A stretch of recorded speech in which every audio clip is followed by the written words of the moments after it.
Good morning. Welcome into 104.5 The Zone. Hope you're feeling right, living well.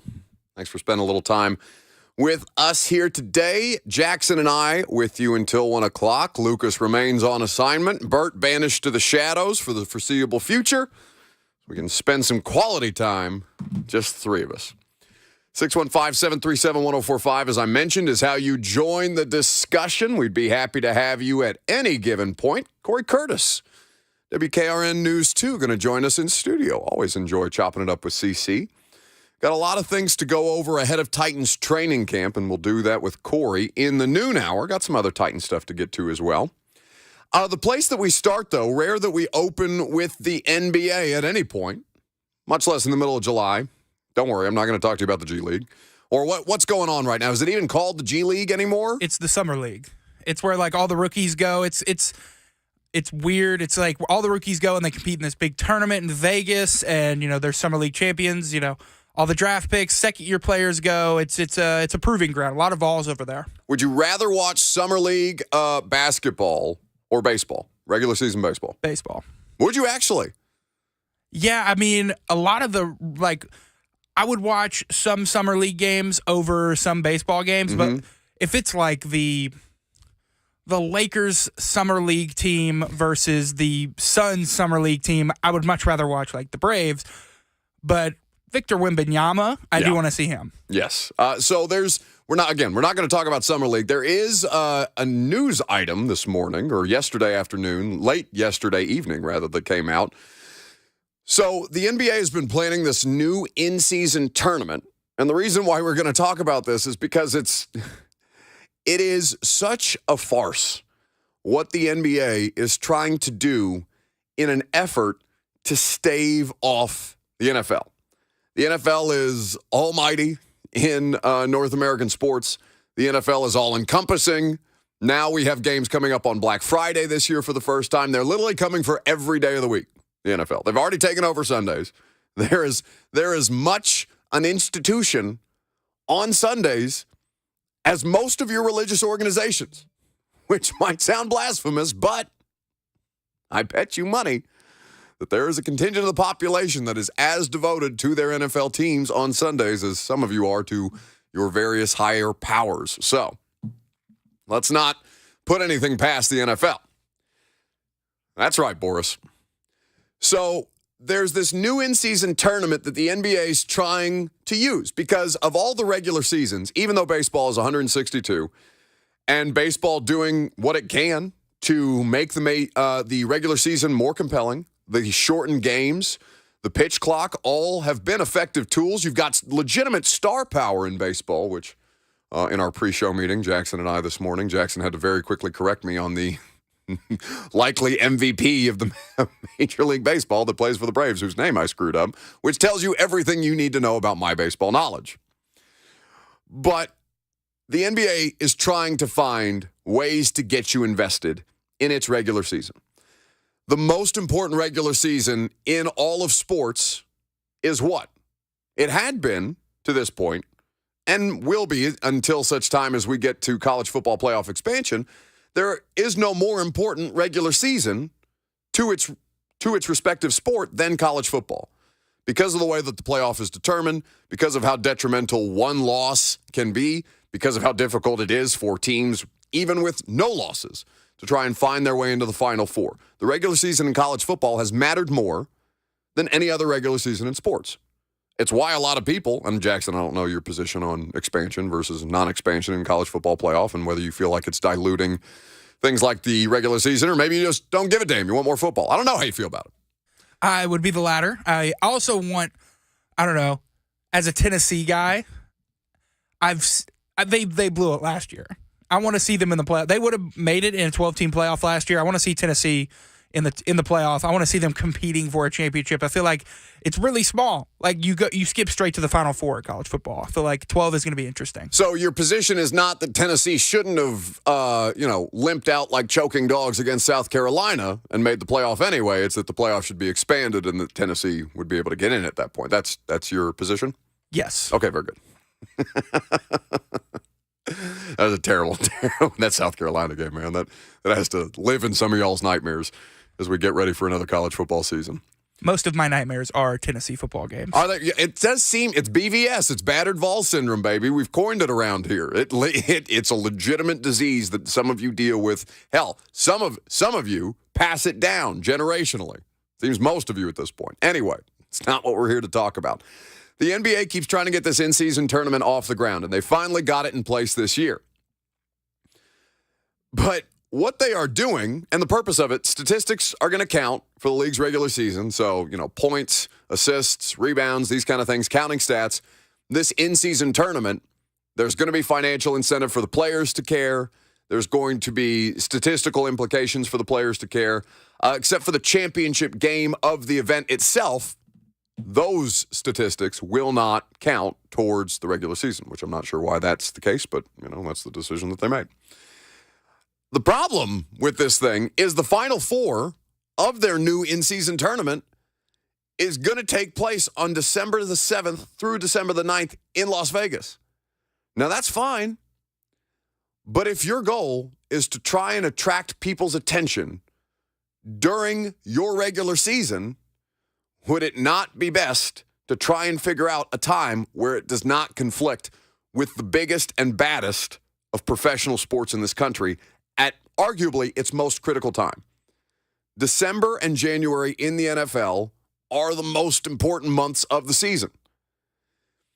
You even see coaches and players, veteran players who've been around long enough, treat, I don't want to say September with a degree of casualness that you probably wouldn't expect, but the way that they condition these guys to withstand not just the physical rigors of an NFL season, but the mental ones is the horse race analogy that Mike Vrabel uses all the time, apparently in team meetings. I've not heard him use it myself, but this is something that the players tell us about all the time. That the horse racing analogy, the way that he talks about December and January, well, basically November through January, as a means to make the NFL playoffs, it's the most critical time of the NFL season. That is when the real football is actually played, as opposed to things like week one, which is just completely wonky results all over the place. And then you try to draw out any grand assessments that you're making out of 1 week of football across a regular season. Of course, it means absolutely nothing. So now the NBA is trying to, not only are they losing the competition to the NFL on properties that the NBA already owned. Christmas Day was the NBA. And now we have NFL games on Christmas Day. Now we have NFL games across the Christmas weekend in a way that completely smothers one of the NBA marquee weekends, marquee days, marquee competitions. That's when they put some of their best matchups of the regular season. And I don't know what this means.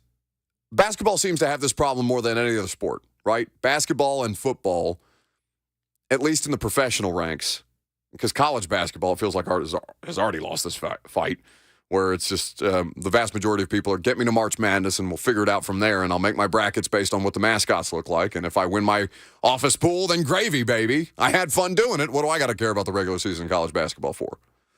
In the same way that college football has the most important regular season, you could argue that college basketball has one of the least, well, I think for the sport, it's important, but for the fan, it does not seem terribly top of mind. But this in-season tournament is going to debut this year, and this is a part of the new NBA collective bargaining agreement.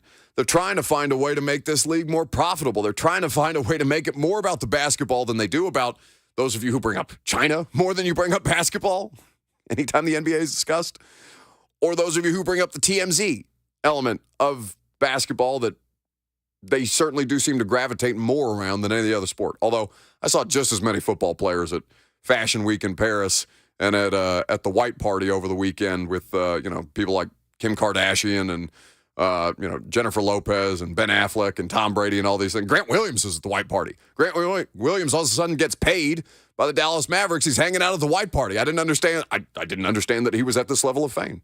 Do you know what that is? Like, I saw this video of so many celebrities, including Grant Williams, at this party. They're all wearing white. Like, what is the White Party?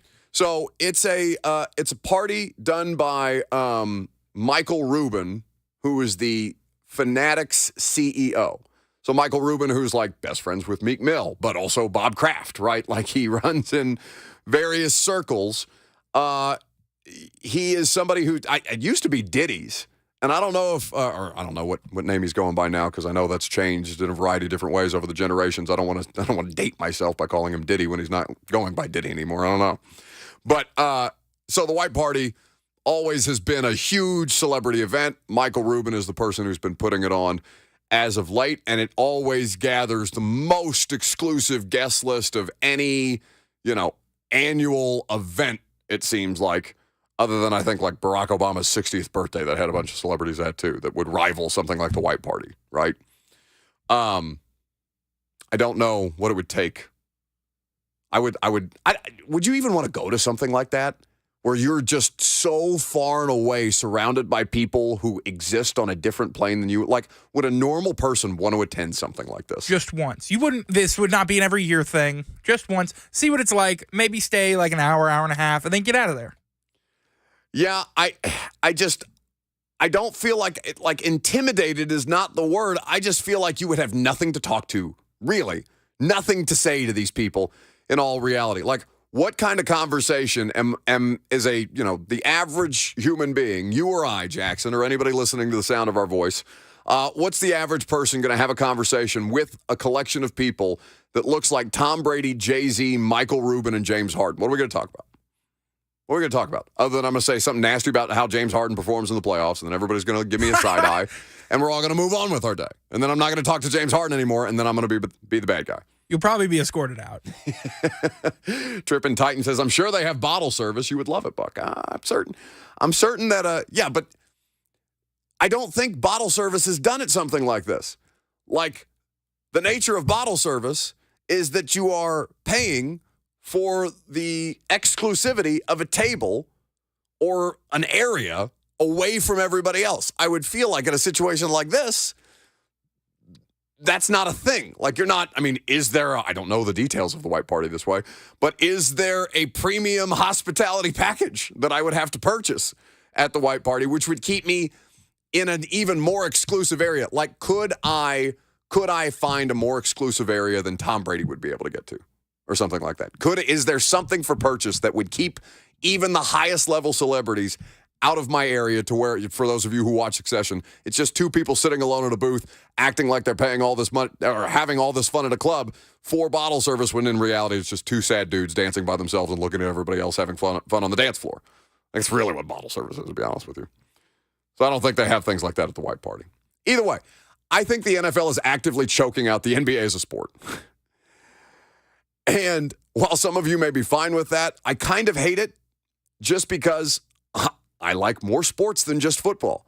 Football is the reason why all of this exists. This radio station exists because of football, right? Titans and Vols, they are here. Our radio rights, your interest level in what the radio station puts on. I love you guys. I know a lot of you are daily listeners. You would not be here if we didn't have the Titans or the Vols, in all likelihood. I think that football is the thing that keeps all of this afloat, but I do like the occasional sprinkling in of other things and other sports and other things that aren't completely dominated or suffocated by the National Football League. I just don't understand why every other professional league is so much worse at the marketing of their sports and the distribution of their sports than football is. And it's a credit to them. I mean, is Rob Manfred the most hated commissioner of any of them at this point? MLB's commissioner, Rob Manfred, who's sitting there in the middle of a labor union strike, practicing his golf swing at the podium before he gets up there. Like the guy who's saying when the Oakland A's fans are protesting one of the last home games that the Oakland A's will play, or taking a stand as the team gets ready to move from Oakland to Las Vegas as Oakland gets robbed of every major professional sports team that they've had, as a legitimate, fun sports market. Rob Manfred, the guy who's out there saying, yeah, the fact that they were all there to protest is great. It's been a while since that stadium looked that full. Like, just that kind of tone-deaf, money-grubbing, disconnected human being. I'd say he probably is. It's not just that Rob Manfred is bad at his job. it's not just that the Major League Baseball owners don't seem to have the kind of death grip on Rob Manfred that the NFL ownership has on Roger Goodell. It's the whole machine is just so much more efficient that even if the NBA, Major League Baseball, the NHL, MLS, to some extent, if you want to talk about like the 5 major sports in this country, I just don't think there's anybody who's capable of legitimately pushing football right now.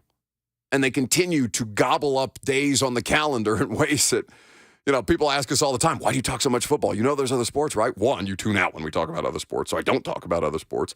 2, it's because the NFL makes sure that they are completely spread across the sports calendar in a way that's overwhelming.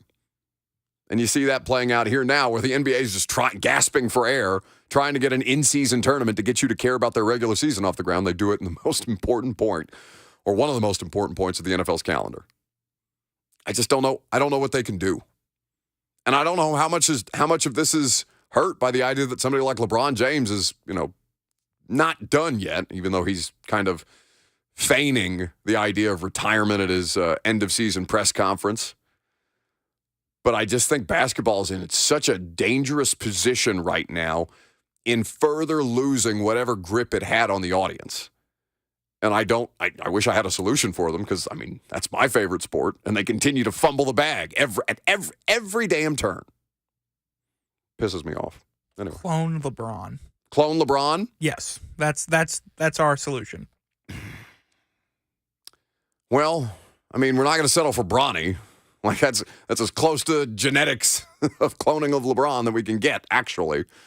Aren't they cloning sheep somewhere? We're getting close. Isn't we that can a clone thing that's LeBron being in done? probably 20 years. In 20 years? Well, yeah, but by then, the NBA is going to be, I don't know. I don't know what the NBA is going to be. Listen, this is why I need things like Ja Morant to work. I need basketball to have some source of relevancy and more relevancy than just some, I almost said a bad word, some dip bleep that can't stop waving a gun around on Instagram Live. Stop it. 615-737-1045 is the number. Karen O'Keefe says, I thought you were on vacation, Buck. No. Well, my version of vacation is I only do one show a week.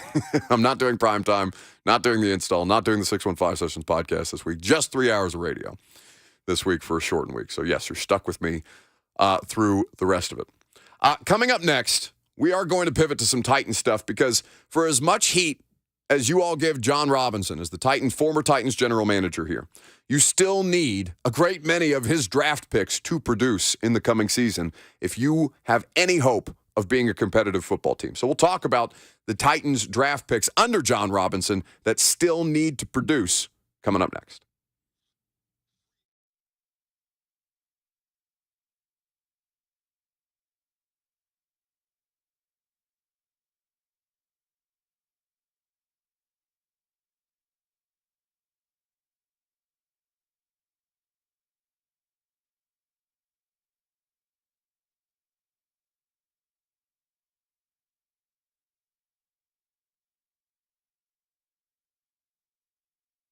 The Big Machine Music City Grand Prix is coming up August 4th through the 6th. You need to be there. You can see all the racing action coming up in downtown Nashville in one of Music City's premier events. You can even get the family pack for the Big Machine Music City Grand Prix.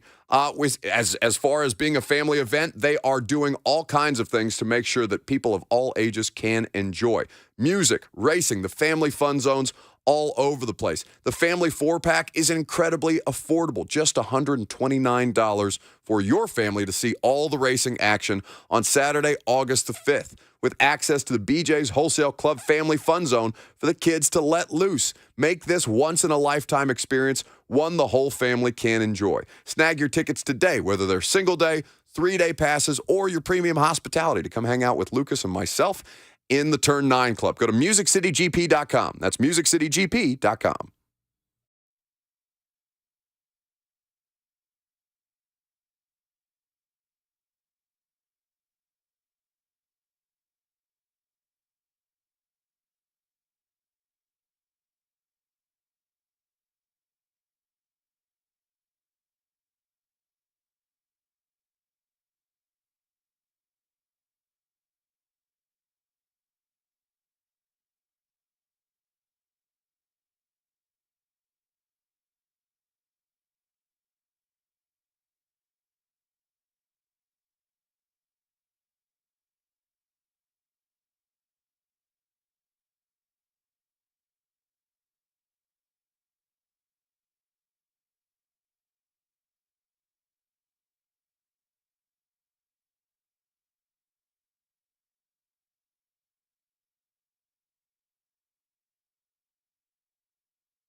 Welcome back to the show.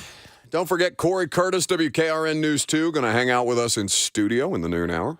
Looking forward to having CC talking some Titans. Let's do that now before he joins us. We have a lot to get into with this specifically because there's been a lot of heat, understandably so, for John Robinson. John Robinson, the former general manager, who has been seen around various off-season team activities, various mandatory minicamps. I saw, most notably, the Bucks spent some time this offseason with them, and the Jacksonville Jaguars, which bothered a few of you a little bit, understandably so. I would think it would fun. Well, one, I hope he gets a job wherever he wants to get a job because, and John did do well while he was here, unquestionably. And, I know a lot of you are still bitter about how it ended, but, rarely do those things end pleasantly. It's like most relationships. More often than not, it's coming to a crashing halt. All right. That's the romantic side of me. But with John Robinson, largely this roster construction is still his. They have done a great deal to try and get this roster in a more competitive state than when last we saw it. And understandably, this roster was decidedly not, I don't want to say decidedly not competitive because they were in many of those games, even en route to losing 7 straight. But you understand my larger point. They weren't competitive enough. They weren't talented enough. The depreciation of the roster from its peak in 2019, and I mean, you could argue the peak I would say peak in 2019. 2020, the defense fell off an absolute cliff. I would say that largely you've seen the depreciation play out, but there's a lot of important pieces that you still really need to come through here. Tyler Dial in the F&M Bank chat, where you can live stream the show, Facebook, YouTube, Twitter, and Twitch. He says, I wish we could rehire John Robinson and then fire him again. Kay Oldham says, John Robinson should see if Wendy's is hiring. You guys are just... Well, he has something to do with this, too. Because to date, that sound clip is the most that Caleb Farley has contributed to the city of Nashville, Tennessee. And I do say that tongue-in-cheek, and I know that Caleb Farley works really, really hard, but, the reality of the situation is if you had to point anywhere on the roster beyond Isaiah Wilson as to the biggest bust under John Robinson, it is screaming at you, Caleb Farley. And I don't necessarily think it's his fault. But, of course, he's going to be the subject of that scrutiny, of that ire. So when I just, as an exercise, because this is the time of year that we have time to do things like this, the amount of John Robinson picks that are left on this roster. The longest tenured Titans, both John Robinson selections, Kevin Byard and Derrick Henry, both have been on this roster, both have been in the NFL, are getting ready to begin their 8th seasons. All right? So they're going to be in their 30s. KB, I believe, is already there. Derek, actually, I don't think Kevin's 30 yet. Derek, I know, isn't 30 quite yet. I'm pretty sure I turned 30 before the both of them, which is coming up, unfortunately, in 2 weeks. Oof.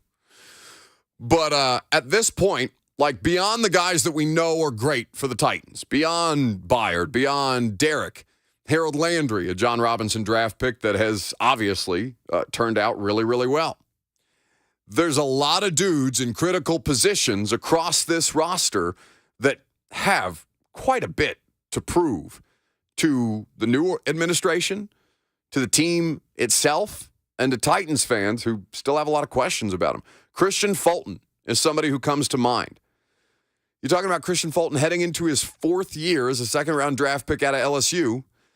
And while I think that Christian Fulton is a good player, Christian Fulton has been a good player in spots, there has been a clear and obvious issue with the durability of the player, so much so that Mike Vrabel is bringing it up as repeat offenders when talking about soft tissue injuries. Christian Fulton, Rashad Weaver, Monty Rice, Dylan Radins, all guys who immediately come to mind, and that's, not including the loudest and most obvious case of somebody under John Robinson who needs to take a step forward in Caleb Farley, full stop. 615-737-1045 is how you join the discussion. I think of guys on the roster who it's most important, who were John Robinson draft picks to step up. Man, it's hard for me to not keep coming back to Kyle Phillips. I don't know, and there's a tremendous amount of pressure being put on players in year 2.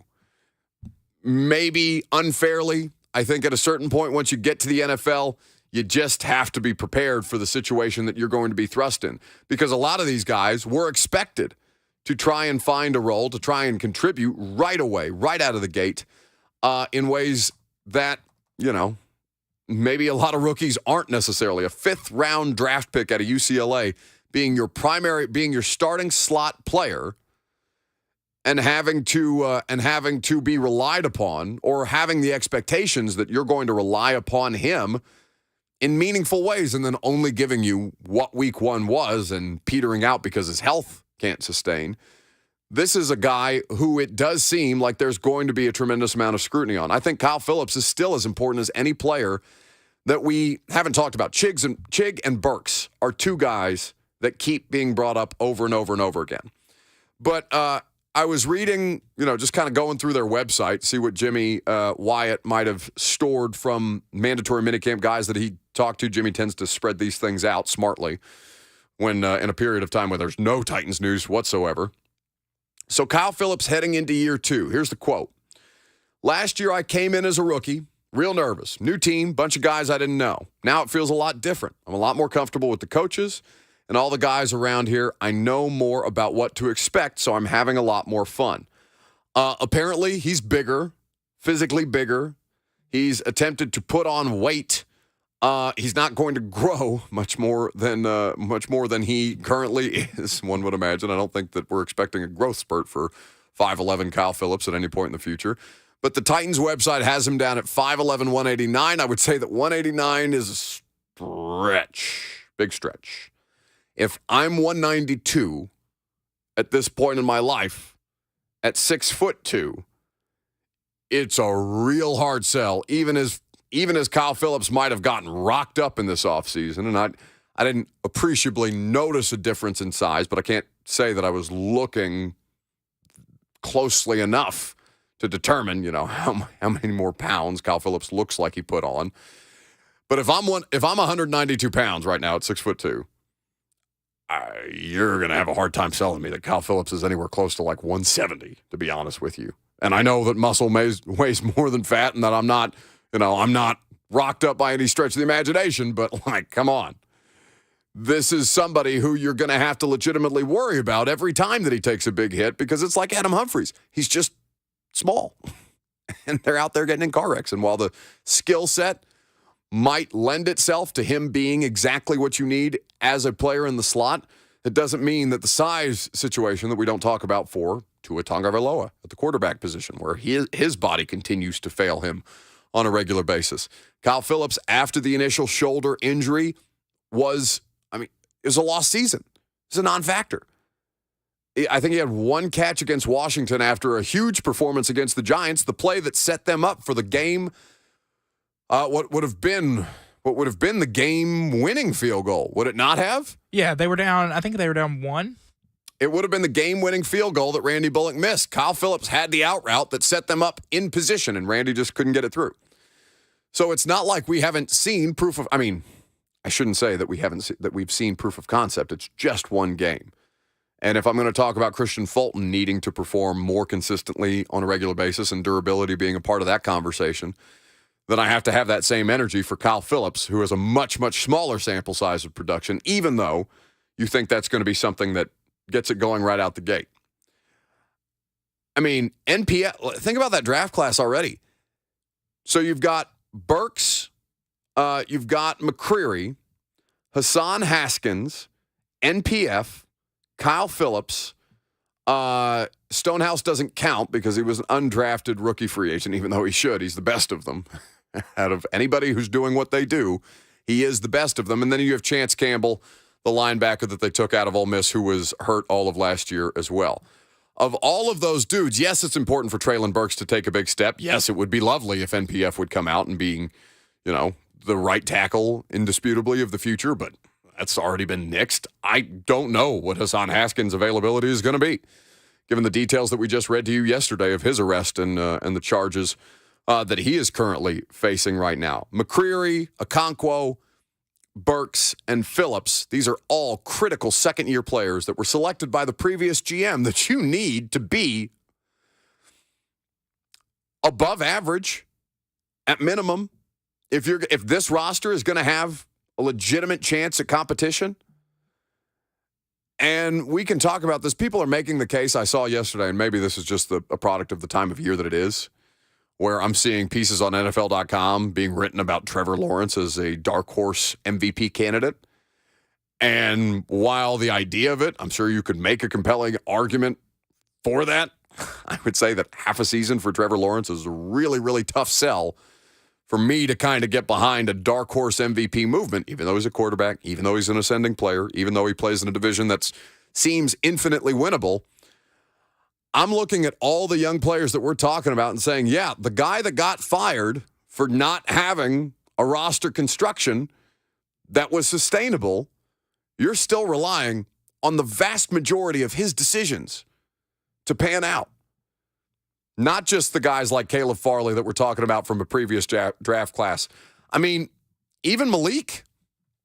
I don't know what Malik's future is going to be here. I don't know that they're not going to keep 3 quarterbacks. I don't know that they will. It's far too early to determine or to assess what the roster math might end up being when we have the entirety of training camp in front of us. But I have a really, really hard time looking at all the ire for John Robinson out there and saying, hey, you're still kind of counting on that dude to come through for you in a big way. And while you might have successfully preyed on his downfall, and he in all likelihood is not rooting for you to succeed anytime soon as an organization. And I don't know that. I don't want to speak for John. He may, think the world of Miss Amy and Mike, and I know they still have a good relationship, him and Vrabel and all these things. Like, you're still relying on John Robinson in ways that a lot of you are acting like you've just washed your hands of him, that it's done. It's not that clean. Not in the NFL. Not when you've got this much of a person's imprint, of a front office's imprint on the roster construction that you most notably have bemoaned in the last couple of years, when you're still working with the vast majority of his staff.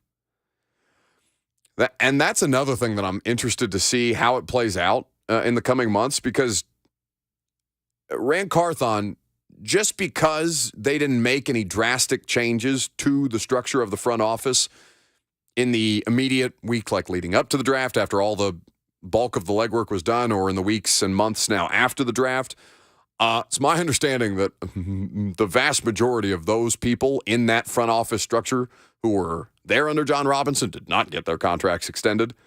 So there's a lot of uncertainty and stability questions about what that is going to look like specifically under Rand Carthon, beyond the 2 people that he's hired as his assistant general managers in Chad Brinker and Anthony Robinson. Because a lot of people over there are looking around and being like, well, this is what it looks like for now, but how much longer is it going to look exactly like this? And honestly, the more that I talk to people in the Titans organization, I don't think they necessarily have the same job, John Robinson and Rand Carthon, which may sound kind of ridiculous to say, but I think that John and his involvement, his overarching presence, and his ultimate, final say-so with the roster, the control that he had specifically over it, which I think most people would associate with the role of the general manager, that element of it sounds like it was much more John's thing than it is what Rand Carthon is. And I don't want to make it sound like Rand Carthon is not ultimately responsible for the roster construction. He is. He's the general manager. I'm just saying, in the way that their responsibilities sound like they're going, it doesn't necessarily sound like very much of the same job. And that may be what they're trying to accomplish. They may be trying to, that collaboration word that Amy Adams Strunk kept putting in every statement that you read around both the hiring of Rand and the firing of John, it's a real thing. They have to find a structure that makes the most sense for them to be able to maximize the abilities of their talent, to be able to find the best talent, to make sure that they have fail-safes to prevent what just happened to them from happening again. And there's only so many things that they can do. We talk about the imperfect science of player evaluation in every sport. But I do think that the more that you look at this roster, and there's a piece out on ESPN that we'll talk about later on where they've ranked each NFL roster heading into the 2023 season as currently constructed. Of course, things like DeAndre Hopkins not accounted for in these things. When you truly take a look at your roster as you get ready for training camp and you get excited for training camp and all the different players you're going to see and guys that you want to watch and dudes that you're curious about and rookies that you haven't seen for the first time or veterans that have brought in that you want to understand how their role or how their influence is going to impact your team, all these different things, there is still a ton of John Robinson all over, up and down this roster construction, and a lot of dudes that you need to be able to come through to that effect. 615-737-1045 is how you join the discussion. We're going to have a conversation about non-quarterback MVPs for each team probably tomorrow, I would say, because the NFL.com did that exercise, and their submission for the Titans might seem obvious off the jump, but I want to push back on it pretty substantially the more that I look at it, and I think that's going to take a longer conversation. We were thinking about squeezing it in here, but I think I want to spread that out a little more. So what we're going to do coming up next, Jackson found actually, Jackson, why don't you tease this? Because you found this. This is something, look at you. You're already taking control of Lucas's things. You're already taking Lucas's and Bert's stuff. It makes me very happy to see you asserting yourself. Soon you'll come for my job and it'll all be over for me. But what have you found? What do you want to tell the audience about what we're going to do coming up next? So this morning I was doing what I'm pretty sure everyone does, scrolling through social media on TikTok, and I came across this clip. Not Twitter, because we're all on Thread. Eat it, Elon. But I came across this on TikTok, and it was 3 Georgia linemen doing a podcast, and they were talking about Neyland Stadium. Had some interesting things to say. Okay. So is it smoke? Is it complimentary? You'll find out coming up next.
All right, so occasionally Bert provides something productive to the radio show. We'll get to that a little later on because now there's a story involving Victor Wembanyama, the number 1 overall pick in the NBA draft, and Britney Spears, which is exactly the kind of sports story that you expect to be talking about in July.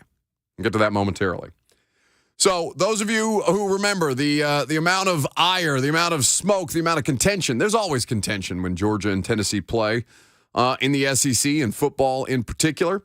But this year, with the level of success that Tennessee had and what the discussion was as Tennessee got ready to head down to Georgia to take on the, at one time defending national champion. Now they are back-to-back defending national champions in the Georgia Bulldogs. And the discussion around it was, it was starting to get petty, shall we say.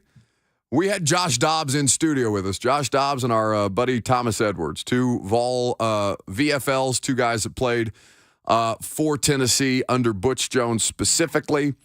And we had the discussion because this was, they were coming off of a absolute ass-kicking of Kentucky. Tennessee was. It was 44-6.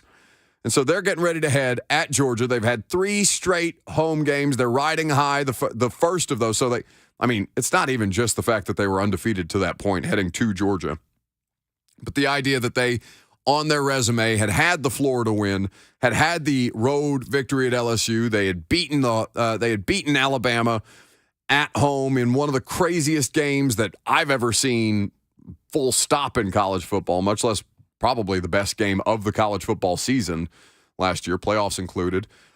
They beaten Kentucky the way that they're accustomed to doing, although 44-6 is bigger than the average margin of victory, even over in Kentucky, where Tennessee is, no matter how bad Tennessee has been, they have consistently been able to bother Kentucky.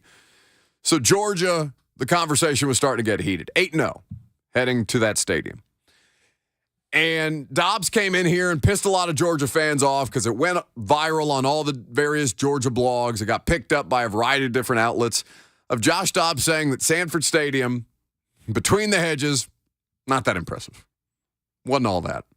As great as a program as Georgia is, as competitive as those players are, as well as they are coached or have been coached under, whether it's Mark Richt, who had Georgia operating at a reasonably high level, even if they weren't exceeding at the level that the Georgia fan base expected them to. Not that impressive. Not that loud. Just kind of is what it is. On an average SEC stadium atmosphere is probably average, slightly above. Nothing like Neyland, right? And now that I have personal experience with Neyland, it's a pretty tough barometer to top. So Tennessee goes to Georgia. They lose 27-13. Georgia has a field day with it, and the conversation becomes not just did we beat your undefeated football team, not only are we on our way easily to go win a national championship. Not only are you going to, you're going to go to Missouri and you're going to beat them. You're going to put 66 on them, but then you're going to go lose 63-38 the following weekend to South Carolina in ways that are still haunting people like Jackson and Lucas. Yeah.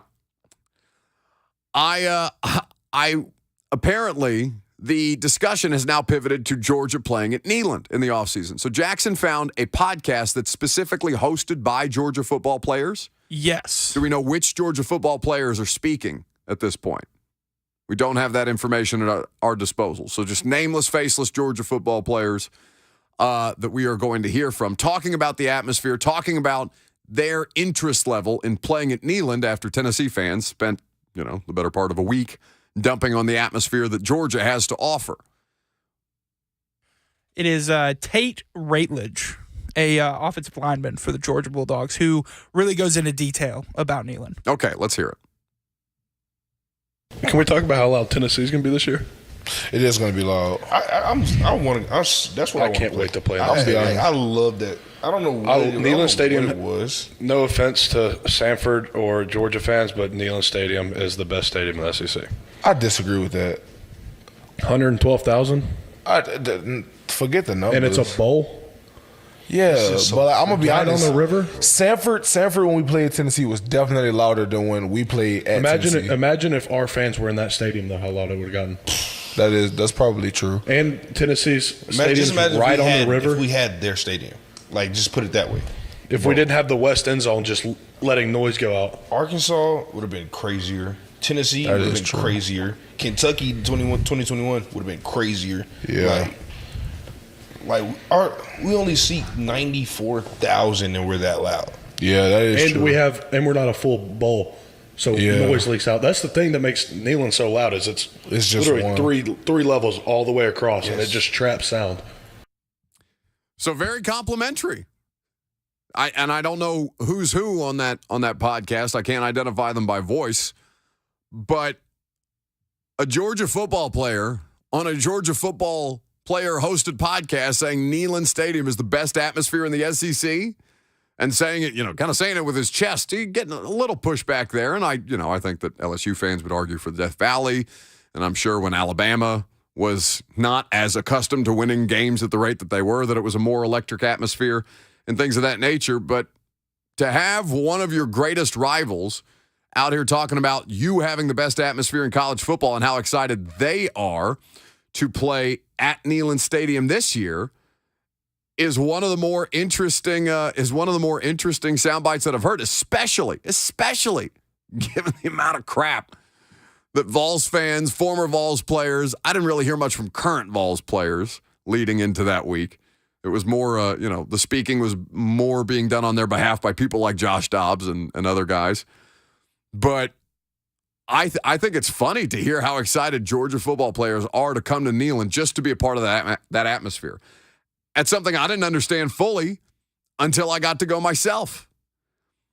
Some tweets. People are tweeting us at Buck Reising. Also, you can follow us on Threads because it sounds like now that Elon Musk has decided to charge people for Twitter that Mark Zuckerberg has looked around in the background and said, I'll just make a better version of Twitter on Instagram and bleep you, Elon. So anyway, we are also on Threads where we will now also start posting the Two Rivers Ford polls on a regular basis. At Buck Reising is where you can interact with both. Justin Groves tweets us and said, Neyland is the best, but go to a night game at LSU. And then Justin provides additional context. He says, Tate Ratledge, a lifetime Vol fan that went to UGA, his dad had to peel the Tennessee sticker off his truck when he committed. Okay. So there's a little bit of bias that our boy Tate is bringing to the Georgia Football Player podcast. And then, of course, V-Love, always there for the Georgia football players. I'm surprised Georgia football players have time to do a podcast in the midst of their summer crime wave. I got some other names. I've got some other names. Cedric Van Pran is the guest, and the other host is Ryland Goede. Goede. Is this because Smoky Mountain Club is a podcast that Dobbs and Thomas Edwards host, former Vols players that's under some kind of umbrella, like the Players Lounge, I believe, is like the network that they're doing these things under. I think Aaron Murray is also part of it for Georgia. Is this that podcast, or is this specifically a podcast produced by the Georgia football program? Do we have that information? It is under an umbrella. It's a different umbrella than that. This is under Real Talk Player Podcasts. Okay. So, Georgia football players talking about probably their upcoming schedule in all likelihood, and former Vol fan turned UGA player Tate Ratledge saying that that Neyland Stadium, full stop, the best environment in college football. Man, it was so hard for me to go from Neyland on a Saturday. Now, admittedly, I was I did not drink because I had to drive back from Knoxville to Nashville. Jackson immediately shaking his head at me. Well, I mean, so that's not totally transparent. I did have a couple mimosas before the game because it was an early game, Florida. Actually, I think it was a 3:30 game because I'm pretty sure the Lawan ACL news broke in the middle of that tailgate, and I had to scramble and put together a newser type situation. So no rest for the wicked in that standpoint. But a couple of mimosas before the game, didn't drink during the game, and so the atmosphere was electric. You didn't need any kind of enhancement to enjoy what it was that Neyland Stadium was. And I had to drive back to Nashville that night, so, moderation is key, and cover Titans Raiders the next day at Nissan.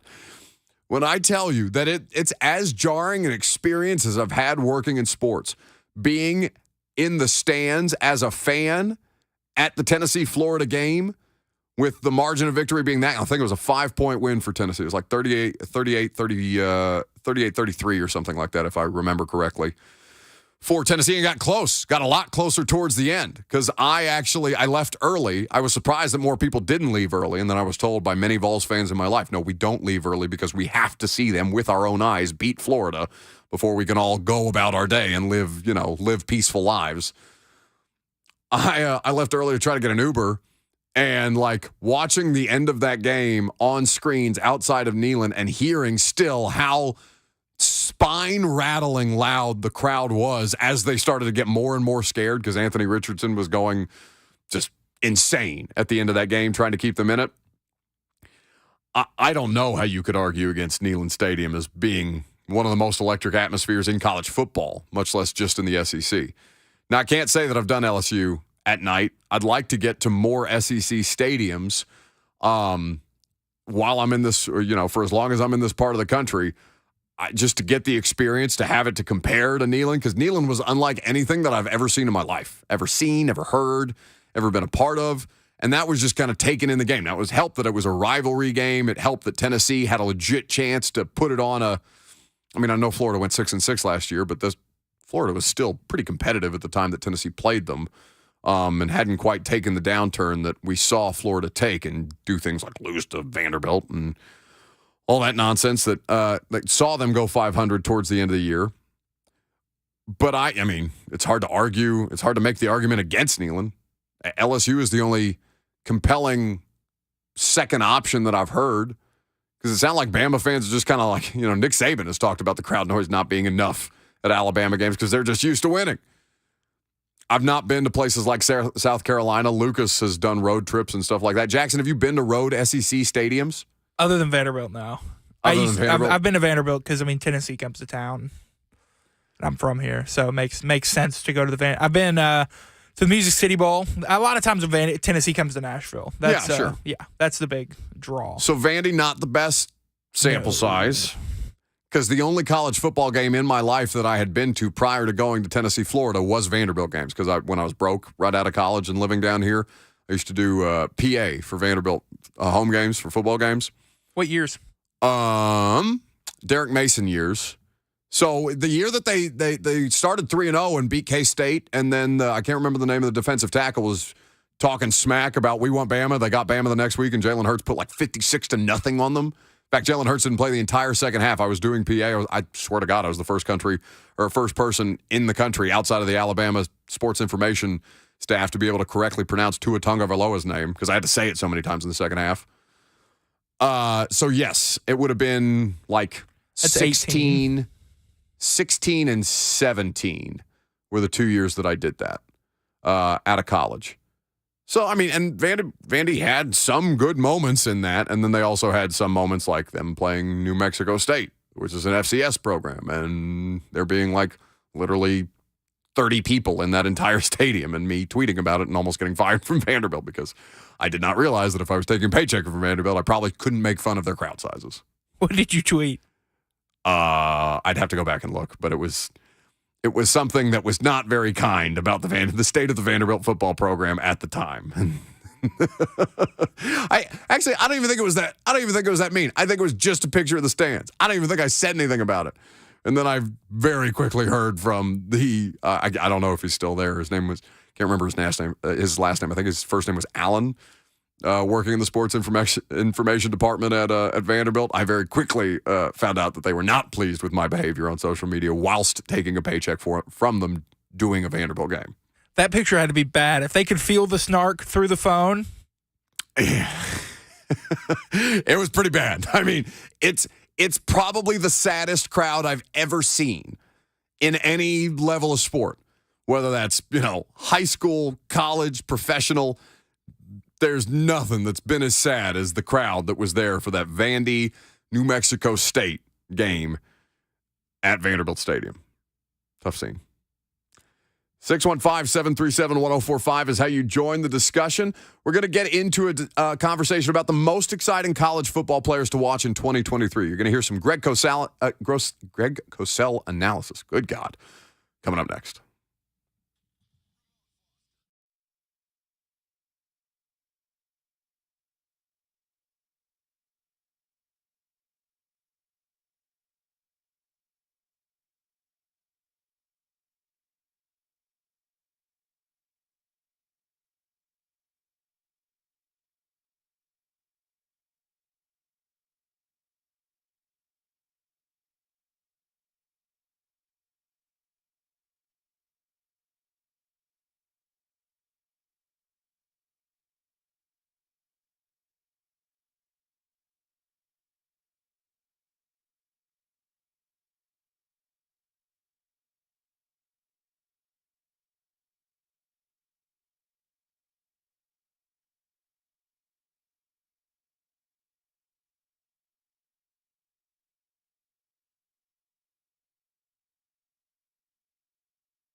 It is 11:02 from the Superbook.com sports desk. Tennessee baseball getting a transfer. Billy Amick has committed to Tennessee over Florida, South Carolina, Texas A&M, and UNC. Amick hit .413 with 13 homers and only 63 RBIs in 43 games this year from Clemson. Former Vol Grant Williams is headed to the Dallas Mavericks in a sign-and-trade deal.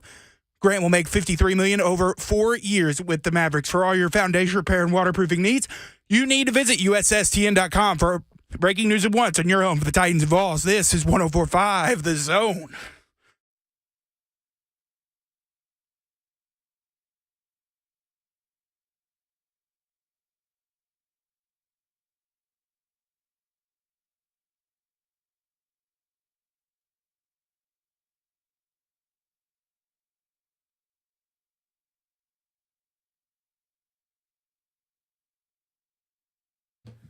Second down on this Thursday. Welcome in.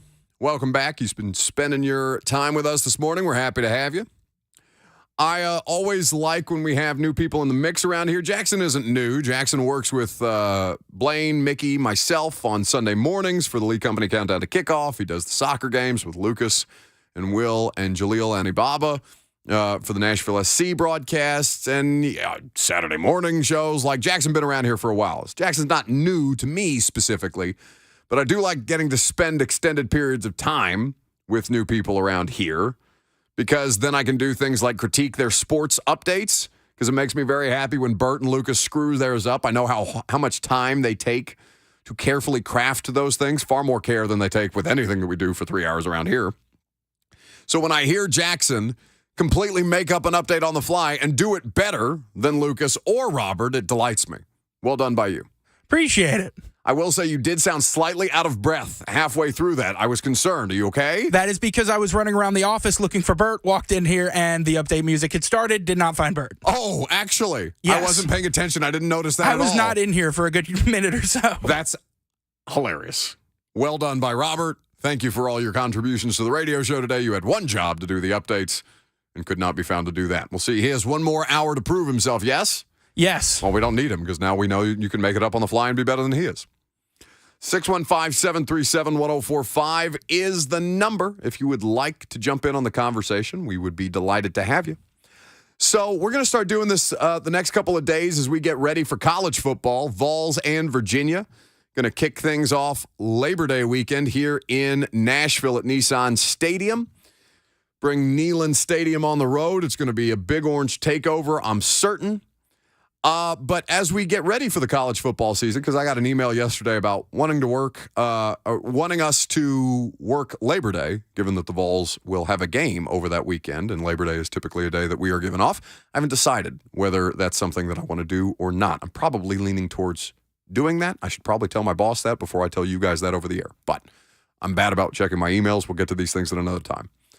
I do want to talk about players that, like, I'm fascinated by heading into the college football season.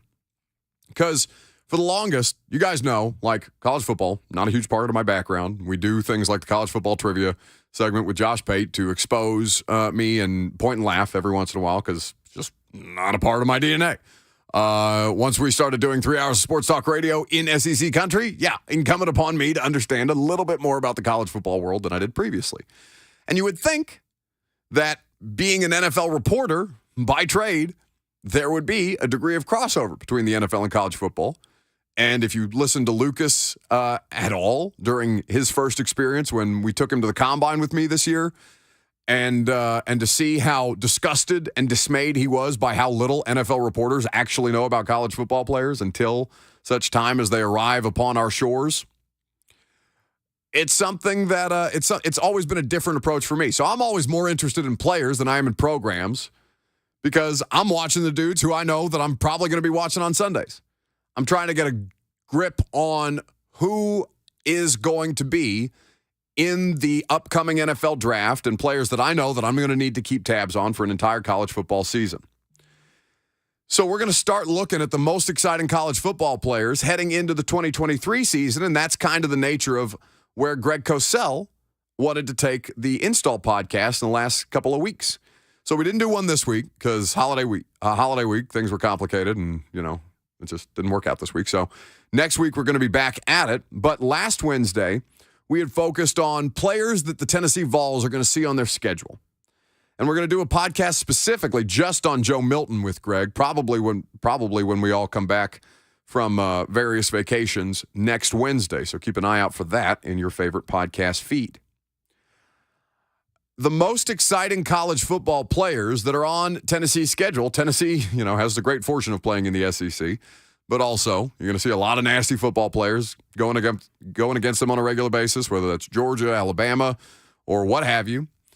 And Dallas Turner is the player that I want to start with. He's the edge rusher out of Alabama. He's 6'4", 242. Heading into this coming season, he is going to be talked about in a way that I mean, he's not Will Anderson.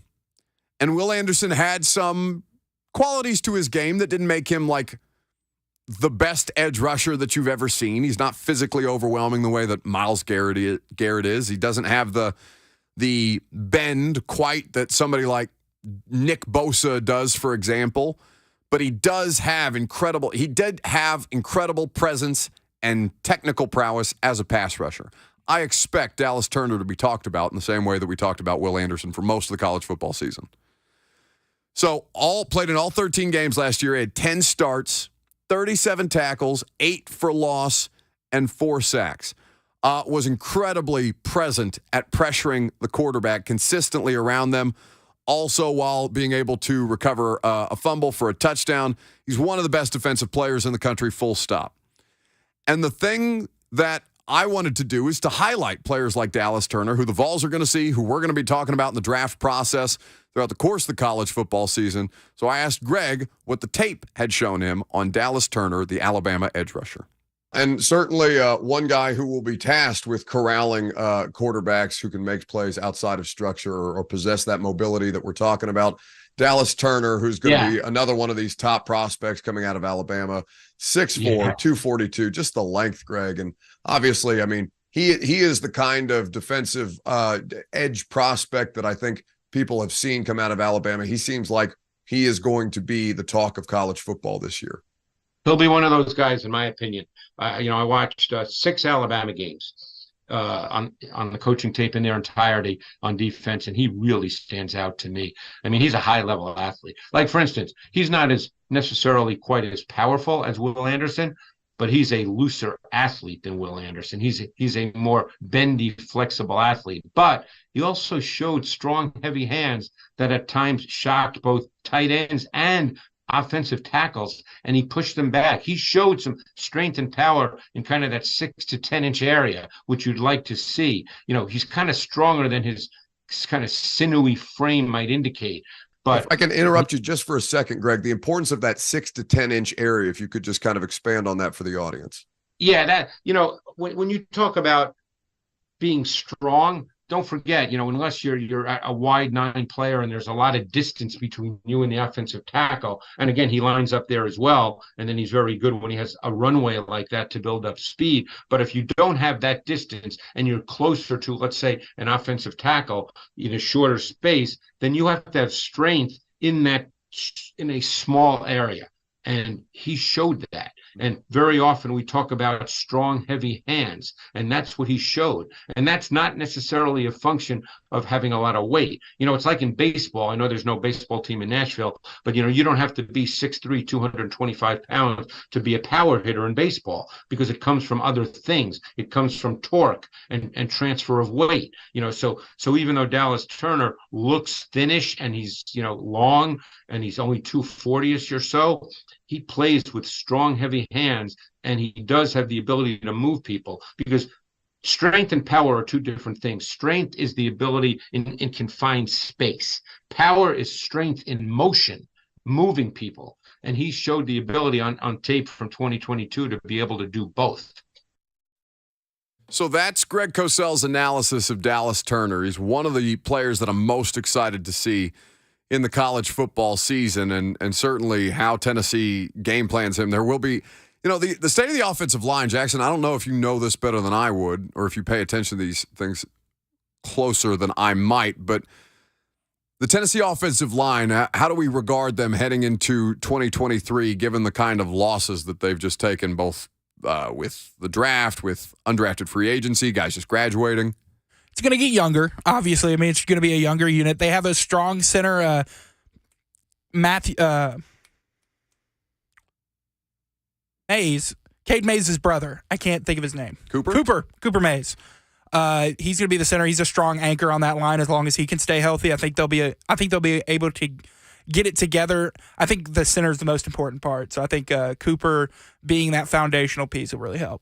Well, and it's going to be interesting to see what they do with their tackle situation, because Darnell Wright became a first-round pick after the Alabama game. Like, you won't convince me otherwise. Like, I know that there was tape. I know that there was measurables, tangibles, and intangibles that teams liked or didn't like. But the way that he, shut down Will Anderson for the better part of that football game, put him indisputably into the first round, so much so to where the Chicago Bears end up taking him in the top 10 this year. I don't know that Tennessee has that on their roster this year. Somebody may materialize that way that I'm not giving them credit for. And like I said, I've not paid close enough attention to be able to give you in-depth details on that specifically. But how Tennessee and other SEC teams game plan for guys like Dallas Turner, and frankly, what Nick Saban's approach is going to be this year. Under Kevin Steele, working with Kevin Steele again as the defensive coordinator. It sounds like this is going to be a much more conventional version of an Alabama football team than we've seen the last couple of years. I think Nick Saban wants to play far more ball control offense than he does kind of airing it out. It seems that they're going to have to play that way. I don't know that they don't trust their quarterback situation, but bringing in the Notre Dame transfer to work with Tommy Rees as their new offensive coordinator doesn't necessarily bode well for the two guys who were competing for that quarterback job, Ty Simpson and I'm blanking on the dude who filled in for Bryce Young last year. Number one. It's going to drive me crazy. Incredibly athletic, highly athletic dude, faster than all hell. I'm sure many of you are screaming at your car radios right now, if you are, in fact, listening on FM radio. But either way, those guys competing for the quarterback job and having Tyler Buckner come in the transfer portal does not necessarily lend itself to me thinking that Alabama is going to be the same kind of high-flying offense that we've seen in the past couple of years. Jalen Milroe. Thank you.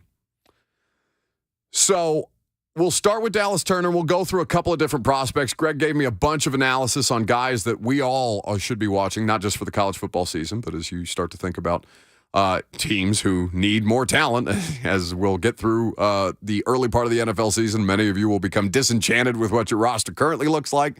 It's a whole industry around the draft, and I think it's fun to kind of take a look at some of the players who we're going to be talking about all season long. 615-737-1045 is how you join the discussion. Speaking of the Titans roster, where does it rank in the NFL? ESPN did a list. We'll talk about it next.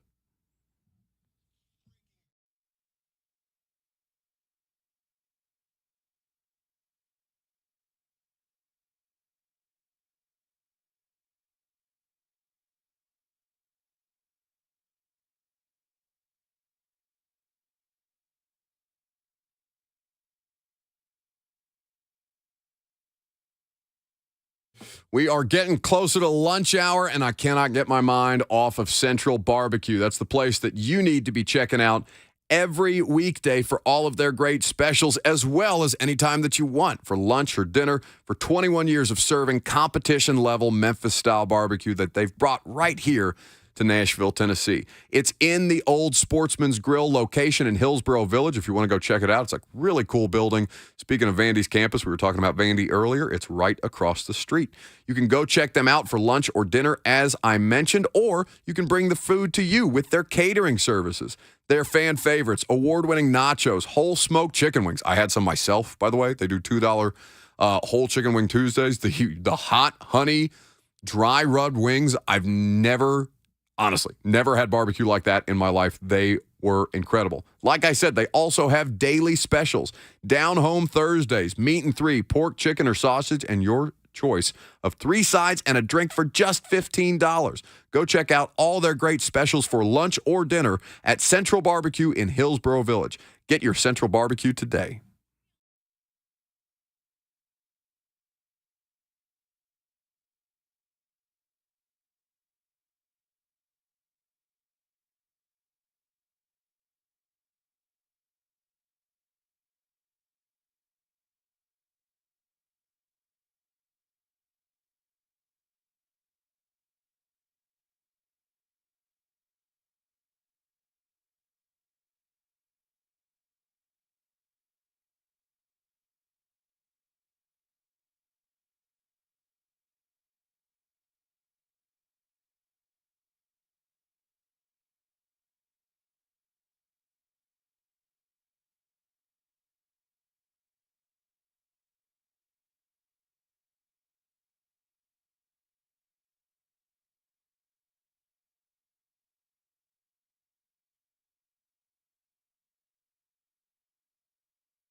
I don't know why we didn't have a whole Paramore day the week or the Monday after we came in from Bonnaroo. I'm still pissed at Lucas for not playing more Paramore.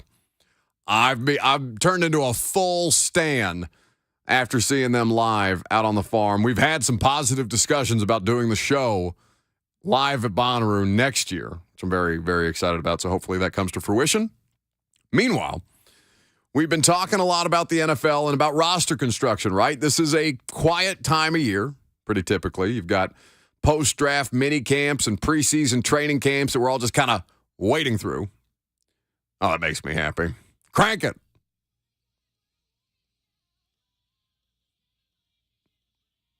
All right, I'm happy. So, as far as the rest of this, as you look at the way that the Titans tried to construct their roster this offseason, how did they do next to their peers? Retaining high-end talent. Is that the biggest criticism of what happened under John Robinson? Now, you might say that they struggled to find that high-end talent to begin with. I would probably argue against that notion. I would say that Derrick Henry, Kevin Byard, Jeff Simmons, A.J. Brown, TBD on a lot of these guys that we don't know how they're going to pan out, but I do think that Chig is promising. I think that McCreary is promising. I think Fulton has that. Fulton has less potential than proof of concept. Like, I've seen Christian Fulton be a good corner, good to above average at corner. I just haven't seen him stay healthy long enough for me to feel secure about him being the top corner on their team. But I would say that the retention of talent was something that a lot of people struggled with the most, not just because of AJ, but Jack Conklin is something that people bring up at a fair amount, given that they've been chasing that right tackle position since Conklin left in free agency. Most people, it felt like, were content to see them move on from guys like Rashaan Evans or Corey Davis, even though I think many of you would take Corey Davis back in a heartbeat now, rightly or wrongly, because soft tissue injuries still a thing for CD. But retention is something that the Titans have struggled with. Now, they didn't have a lot to retain. There wasn't a lot worth retaining last year. In fact, the best thing that they could have possibly done is to get rid of the, and I don't want to say overpaid talent, because the market, they got paid what the market said they were worth, but Woods and Dupree, Lawan, and these guys, you just weren't seeing that return on investment in a way that you needed to, and so those were easy decisions to make. It was in the Titans' best interest not to retain guys who had been talented or who might still be talented, but to shed most of those bloated contracts for players that at one point in their career were worth paying. Jackson, if I asked you who you thought the best roster in the NFL this year is, who would you say? On paper, it's got to be the Jets. Really solid defense, solid receivers, added the franchise quarterback. I think the Jets are, on paper, it could be like, everybody was saying the Browns had the best roster in 2019, and the Titans went up there week one and smacked them. 43-13 or something like that. Mm-hmm. And but on paper, I think the Jets have a really good roster. I like the Rams roster outside of some of I like the Rams defense. Get out of here. The defense. All right, you're done. I'm done. Shadows? No. Well, I don't know. Can you do that? I can try. Go to Shadows. Ah! Doesn't really work in that chair. I need you to stay close to the board, not get further away from it. It's a good effort, though. So they have the Jets in the top 10, but they have them at 10th, ESPN. So they're saying that the strongest position group for the Jets, corner, you've got the reigning Rookie of the Year in Sauce Gardner. DJ Reed has been a really, really good player. In fact, I think DJ Reed, you could argue DJ Reed, one of the most underrated defensive backs in football. And Michael Carter has turned into a good player in the slot.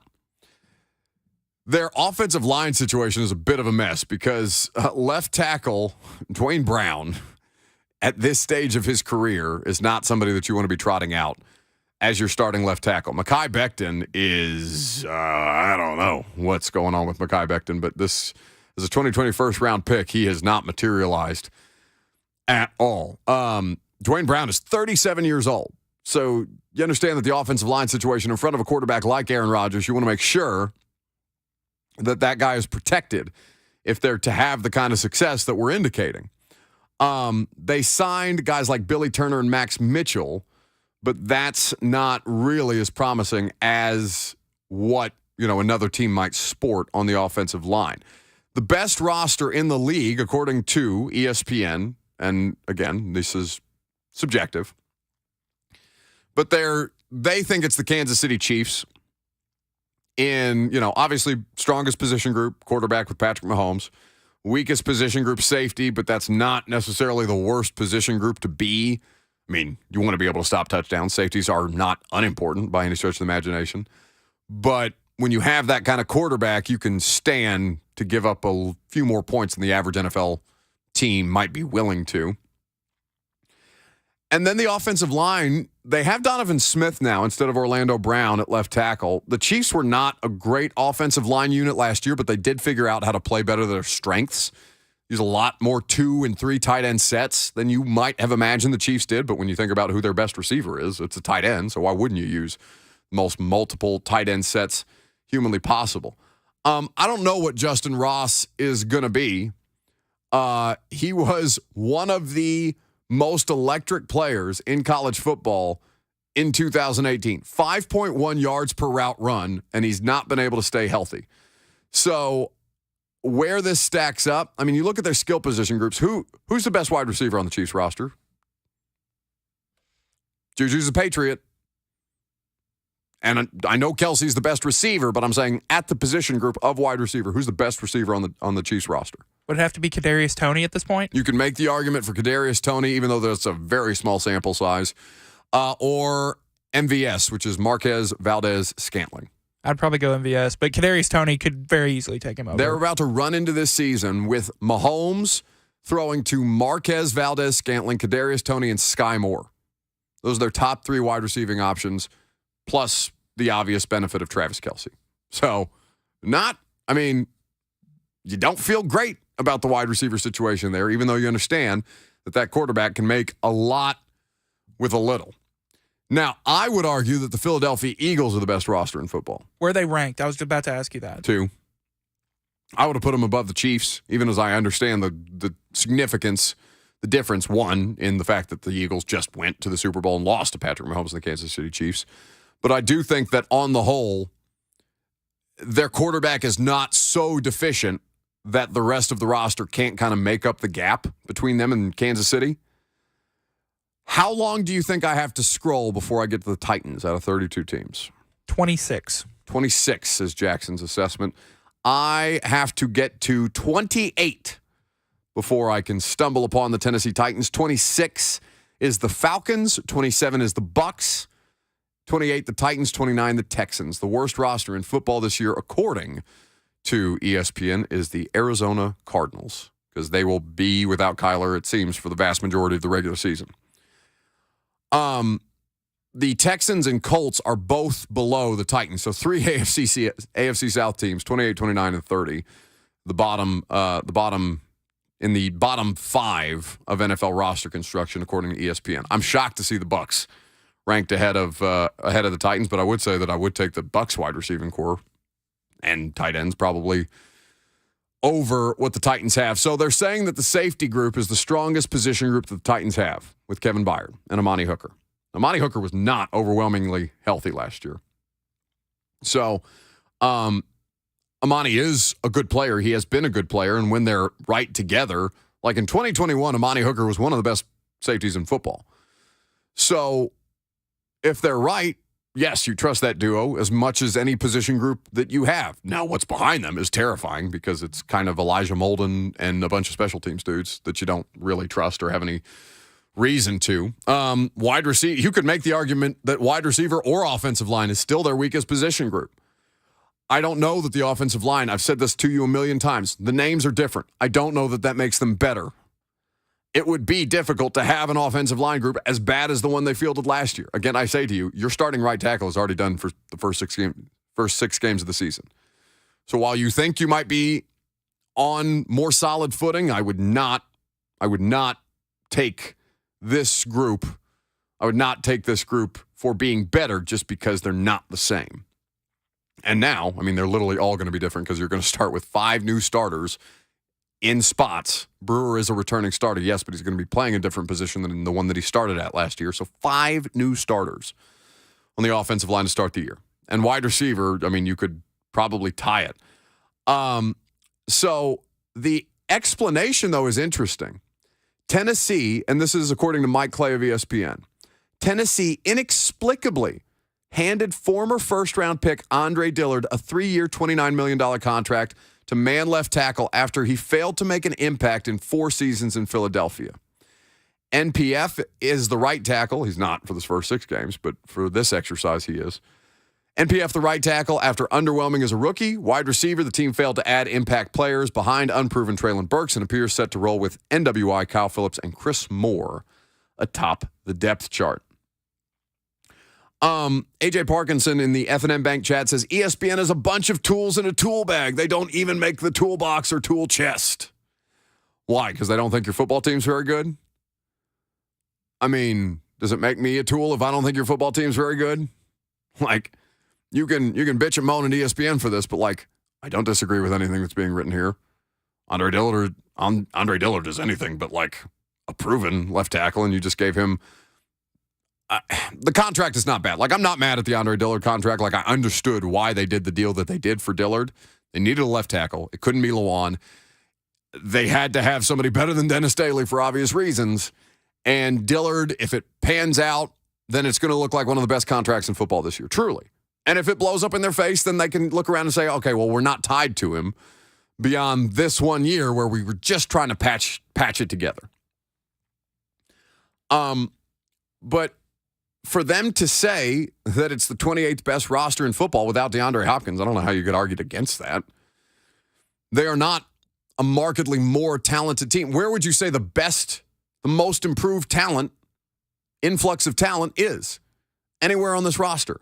From the team that they had last year to the team that they're going into 2023 with. I struggle to give you an area where they are clearly and obviously improved anywhere on the roster from a talent standpoint. I don't know how much better Treylon Burks is going to be. He is who ESPN has listed as each team they gave them an X factor, right? And Treylon Burks is the X factor for 2023. The description is, if he doesn't break out, then we can give up on this offense. Oh, good God. All right. By the way, don't disagree. Burks had just 444 receiving yards last season, 1.83 yards per route run, ranked 33rd out of 104 wide receivers with at least 200 routes run. So that is a positive development. But I think that when you look at the situation for the Titans, yeah, a lot of it hinges on this wide receiving core panning out in ways that we've talked about. They trust it more than we trust it. And, there's no reason for us to trust it. So we'll see if their decision-making pays dividends at this point. Jael says of the improvements across the roster, he says outside linebacker because Landry returns. Yes, I am willing to accept that argument. I will say to you, though, that I believe Bud Dupree, again, Bud wasn't healthy here. So I can't tell you that I think Bud Dupree is a better player than Arden Key, and many of you be willing to accept that argument. But Bud Dupree has started for several years in the NFL, and Arden Key is getting his first opportunity to be a full-time starter as having bounced around a ton for somebody who's as young as he is. Doesn't mean that he can't prove himself worthy, doesn't mean that he can't pan out. Again, this is preseason discussion. But Bud Dupree, across his career, is a better player than Arden Key is. So, yes, let's assume that, because I'm not expecting 100% of Harold Landry at all this year, at any point. Maybe it happens, maybe it doesn't. I don't know how Harold's body is going to respond to the ACL. I don't know if it's going to be closer to Jeff or closer to Lawan, right? We know Lawan had a complication in there, and he's currently suing over it. So maybe that's not the best example. But let's say I don't know if coming off the ACL that Harold is going to be closer to Jeff or closer to Bud, right? Bud struggled too. Bud's a good example. So losing Bud Dupree and adding Arden Key, if Arden Key plays more games than Bud, I'm willing to accept that as an upgrade. But I do not believe, even now, even as Bud's hips cost him time and the ACL cost him time in the first year, Bud Dupree is a better player at that position than Arden Key has been. Harold Landry, I'm just going to operate. If Harold tops out at 80% of Harold Landry this year, I'm going to consider that great. Just because I really think at this point we need to think about ACLs as 2-year recoveries, even if they can get out there and play.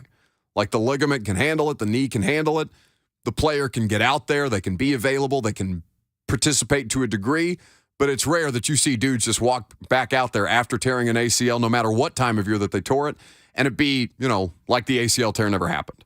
It's closer to a 2-year recovery than I think most people are willing to give that credit for. Is this not the same, Jonathan Martin asks on YouTube, is this not the same or better team than the midseason pre-injuries 7-3 team? Now, because my contention, and I don't know how this strikes the audience or how this might strike Jackson, but my contention is the Titans could very well go 7-10 again, and it feel better this year than it did last year, right? Like a 7-10 this year, while it would feel lousy, while it would probably mean you missing the playoffs again, while it would not be while it would not be satisfactory to anybody, them or you, there is a potential that you could have a similar record, as close to that record, and, it not be the result of 7 straight losses. So it might feel a little better. You might win more games, or games that you expect to win, or games that you don't expect to win. They may still result in 7 total wins and 10 total losses, but it feel a different kind of 7-10, if that makes sense. That's my outlook for the 2023 Titans. Did the Buck Reising just do a record prediction? Oh, bleep yourself. Well, yeah. God, it must be July. But seriously, when people ask, because I get that question all the damn time, and that's fine. That's how you think, it's like one of those things, instead of talking to me about weather, people are going to talk to me about sports, and that's okay. If you have nothing to say to me, maybe I'd prefer you say nothing at all, but if you want to talk about sports just to make small talk, I'll do it with you. And the first, if it's not the first question, it's the second question that I get from people that I'm talking to for the first time, or maybe people that I don't know that well that want to talk to me about something. How are the Titans going to be this year? I don't know. I don't know. They look fine in shorts and helmets. That's about all I can tell you about the 2023 Titans. And then eventually when they press me and ask me, people are they'll probably go 7-10 again, and maybe it feels a little different, and that's kind of where I'm at with them. I think it's a below-average football team. And it could surprise you. And those kind of expectations, I think, are completely reasonable. My expectations for the Titans is I don't have them. It's just kind of let go and let football God at this point. Because AJ Parkinson, now, see, Jackson, see what you've done. Have you looked at the YouTube chat? You have people now picking games that they're going to win. AJ Parkinson, Titans easily have 5 wins in our division. Texans, Colts, and split Jags. Buddy, I don't know how you have any business saying you're better than any of those teams at all, even the 2 that are going to start the 2 rookie quarterbacks. Because I just saw your football team lose 7 straight games. There is nothing to indicate to me Colts aren't going to be worse than they were last year. It would be damn near impossible for the Indianapolis Colts to be as god-awful putrid as they were. Miserable. I'm miserable. The Texans, I would make the argument for the Texans being 2021 Bengals or 2022 Jags, like the team that maybe starts with not a great record. What were the Jags? 2-6, 2-4? They were bad. They were not good, right? And they rattled off a bunch of wins at the end of the year, and they scratched and clawed, no pun intended, their way out of a playoff loss that they should have taken because they were a disaster. AJ is now arguing, come on, Buck, Malik Willis, and Josh Jobs started, the last 6? And that is the one argument that I'm willing to accept. The difference between how bad you were in 2022 versus what happened in 2021 was what? What's the biggest difference that you could pick from? Quarterback was healthy. Ryan Tannehill, for as much as many of you seem to hate that man for reasons that I cannot for the life of me explain. Well, actually, I can. 3 interceptions in a playoff game, really bad. But the visceral hatred still 2 years later. Chill. Enough. Right? It's over. He's your best hope. He's your best. It's not Jeff. Jeff doesn't play quarterback. It's not Derek. Derek was out there all last year, other than the Cowboys game because it didn't make sense to play him. What was Derek? And I don't want to trivialize Derrick Henry, but again, I say to you, Derrick Henry was out there, and you still lost 7 straight games. So it's not Derrick Henry. The biggest difference between you being a number 1 overall seed and you being a dumpster fire of a team that missed the playoffs last year en route to your 7 straight losses, the quarterback. The quarterback is an above-average quarterback. The quarterback is the most reliable thing that you have on that roster if you can just do something to keep him from getting bludgeoned back there.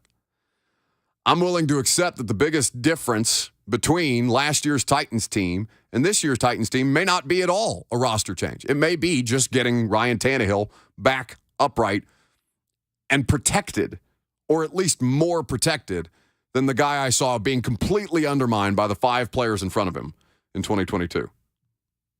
The Eagles game, just like I felt pain for him.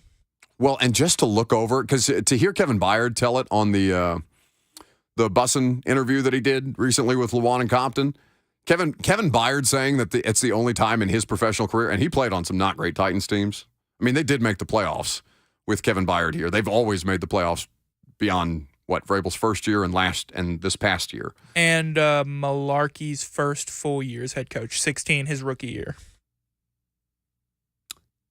But they were 9-7, right? They're 9-7, missed the playoffs. Because wasn't that the Mariota leg fracture at the end? Mariota broke his leg at the end of the year. That's right. Okay. So Kevin Byard has always seen the Titans be competitive. Kevin Byard has always been a source of competitiveness, right? Even when the Cowboys game looks completely overwhelming, Kevin Byard is out there when no other starters are, getting interceptions, trying to keep them in that game. Kevin Byard saying on Bussin that the Eagles game is the only time in his professional career where he's felt completely outgunned, like just not competitive in a football game. Look no further than the pockets that Ryan Tannehill was working out of versus the pockets that Jalen Hurts had, where there is nobody within 2 yards of that dude at any given point. You don't see pockets that clean in the NFL, ever. So looking at the Titans, because Jonathan Martin says it correctly, the 7-game losing streak means next to nothing. You are correct. That was last year. If I'm going to tell you that Tannehill's 2021 playoff game against the Bengals doesn't matter because it's 2 years ago, same energy can be applied to last season. Doesn't matter. New season, new football team. But not really new football team. I think it doesn't have to be all that new of a football team as long as you can keep the quarterback upright. It's the most important thing that you have. 615-737-1045 is the number.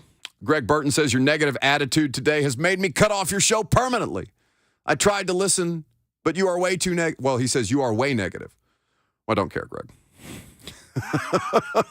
I don't care. I watch your football team lose 7 straight games. You be positive after that. Get the bleep out of here. Positive. I'm not negative. I'm just telling you what I'm looking for this season. And what I'm looking for this season is a more competitive version of your football team. If you can't handle that kind of a criticism, 1, you're soft. 2, you need to hold yourself to the same expectations that your football team has of itself because they're not as weak-minded as the criticism that you can't seem to take on their behalf. Now, that was negative. 615-737-1045 is the number.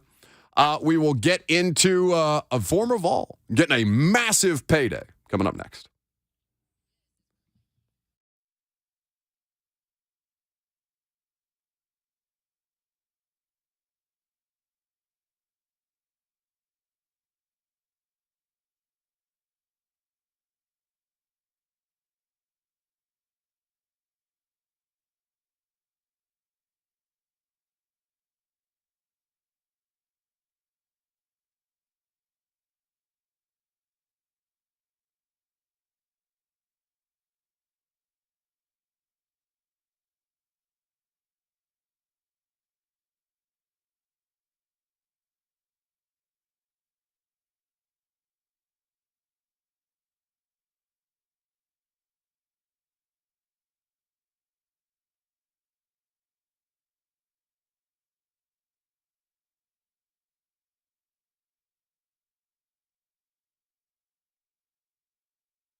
Man, you weren't kidding about the commercial breaks. That was back in a flash.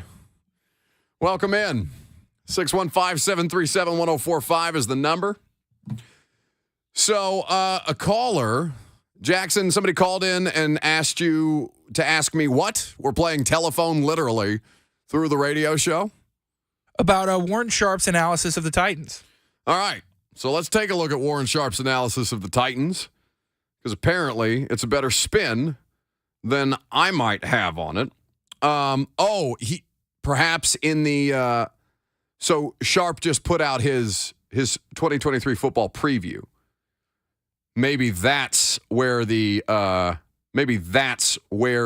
positivity or the positive outlook on the Titans is emanating from. I haven't gotten my copy. I do get his annual preview, him and Football Outsiders. I get both of those previews every year, and I have not gotten mine just yet. So if that's the analysis that you are indicating, then I'll have to check it out. We'll talk about it, I'm sure, later in the show.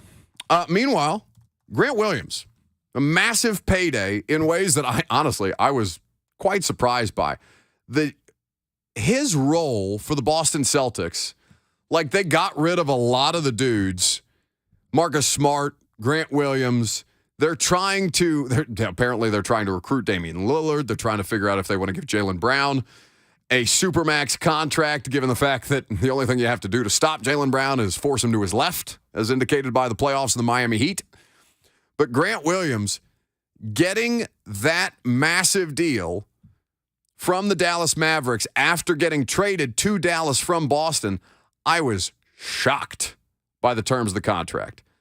Now, he was a part of a 3-team deal. Grant Williams went to the Mavs. The Spurs got Reggie Bullock and an unprotected Dallas pick swap in 2030, and the Celtics got multiple second-round picks. He ended up with $54 million over 4 years, fully guaranteed. If the contract he wanted last year during his preseason extension talks, it's the contract that he wanted last year during his preseason extension talks, according to The Athletic. But apparently Boston only offered him $48 million with some incentives. Basically, he took that deal, got a trade to a situation in Dallas that is going to be interesting to play out.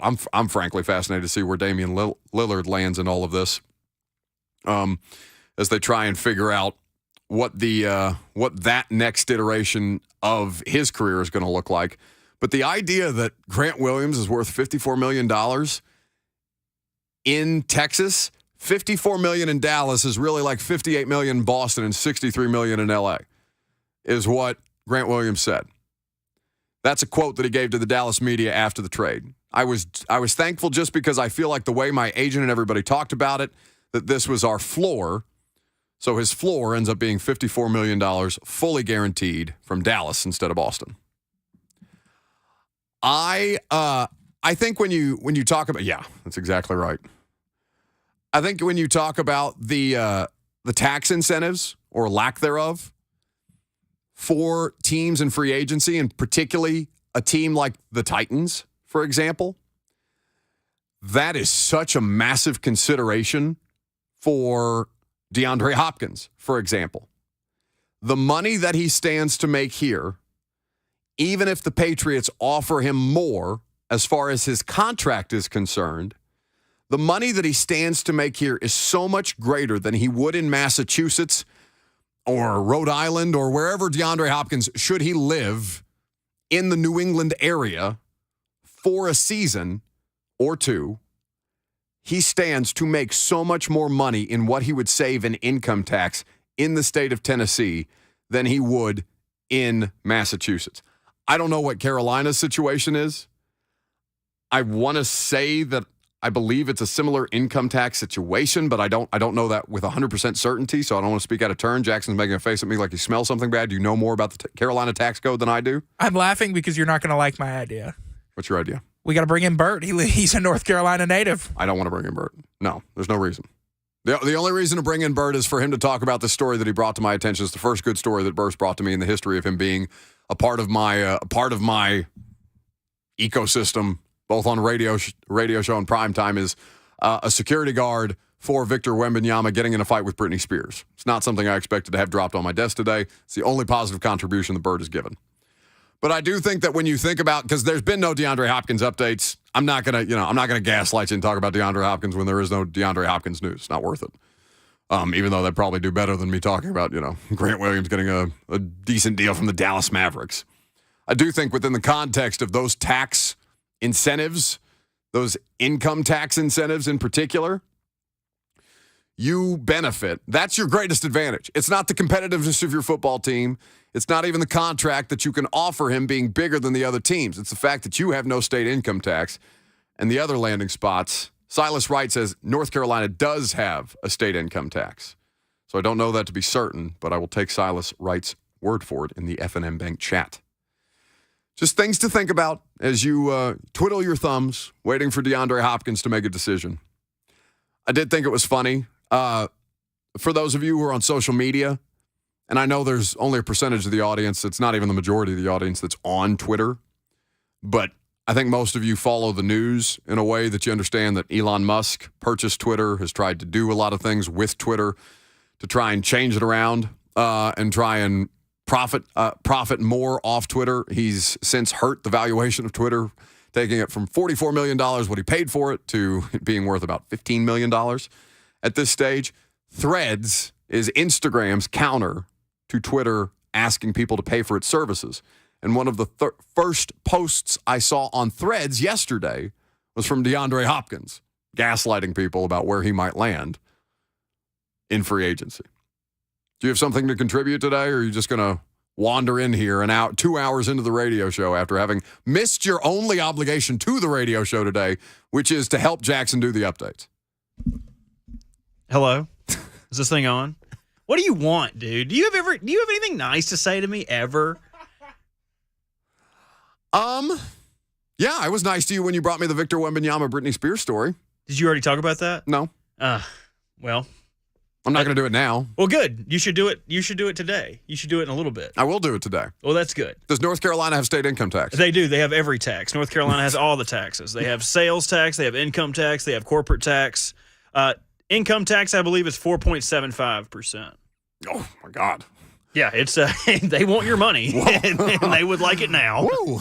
This is J.G. Wentworth. I'm telling you. Everybody comes in and they're like, oh, Raleigh, Charlotte, you've got all these tech cities. You guys must be doing amazing. Well, we would be if they weren't taxing the hell out of us. Yeah, that's why Tennessee will take all of your corporations, California, because we will not tax anybody anything, and our roadways will look the way that they do.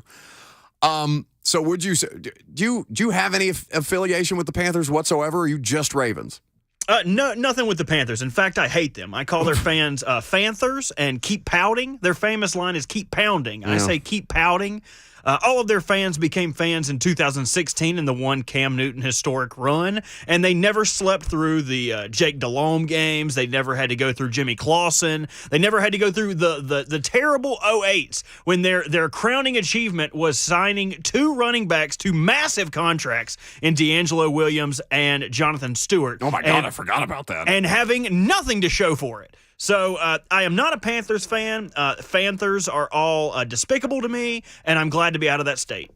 Okay. Well, I don't know that we're glad to have you. I don't say anything nice to you. You're right. That was mean. That was really mean. He is always mean to me, man. He never does it. Well, he brought me Pokemon cards last week, so I'll enjoy that. I do enjoy those. And I did that because I was 10 minutes late to my own radio show, and they both had to do the radio show while I scrambled to get here because I had to Uber to work.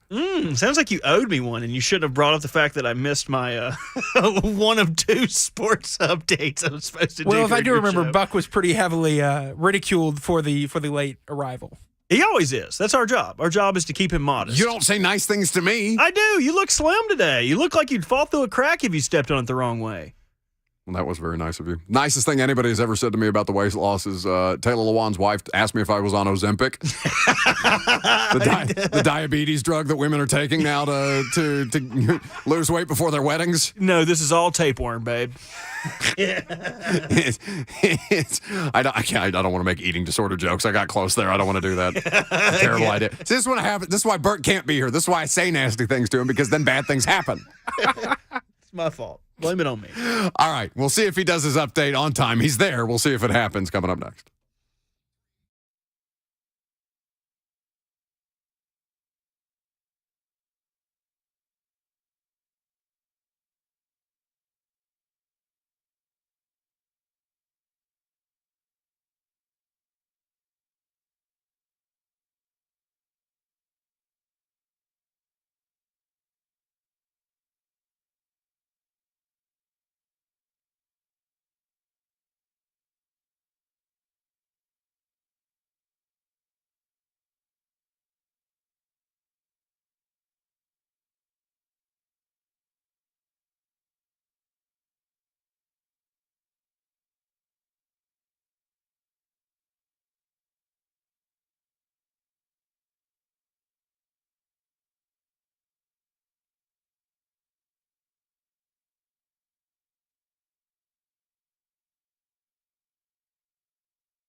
What the heck's going on? It's 12:01 from the 104.5 The Zone Studios. I'm Robert Walsh. 2 players were granted eligibility for next week's NFL supplemental draft. Jackson State wide receiver Malachi Weidman and Purdue wide receiver Milton Wright. Those are the only 2 players that can be selected in the supplemental draft, the first since 2019, and that's going to take place next Tuesday. Former Washington Commanders starting center Chase Roullier announced his retirement from the NFL after 6 seasons. A 6th-round pick in 2017, starting 63 games for Washington, but battled injuries in each of the last 2 years. The Commanders drafted center Ricky Stromberg from Arkansas in the 3rd round of this year's draft. And restricted free agent forward Grant Williams, Vol for Life, is finalizing a 4-year, $53 million sign-and-trade agreement to land with the Dallas Mavericks. The San Antonio Spurs were also involved in the trade. So here's the breakdown. The Mavs received Grant Williams and 2 second-round picks. The Spurs received Reggie Bullock and an unprotected Dallas pick swap in 2030. And the Celtics received 2 second-round picks. For all your foundation repair and waterproofing needs, visit USSTN.com. Breaking news at once on your home for the Titans and the Vols. Now back to that stinky show we call the Buck Reising Show on 104.5 The Zone.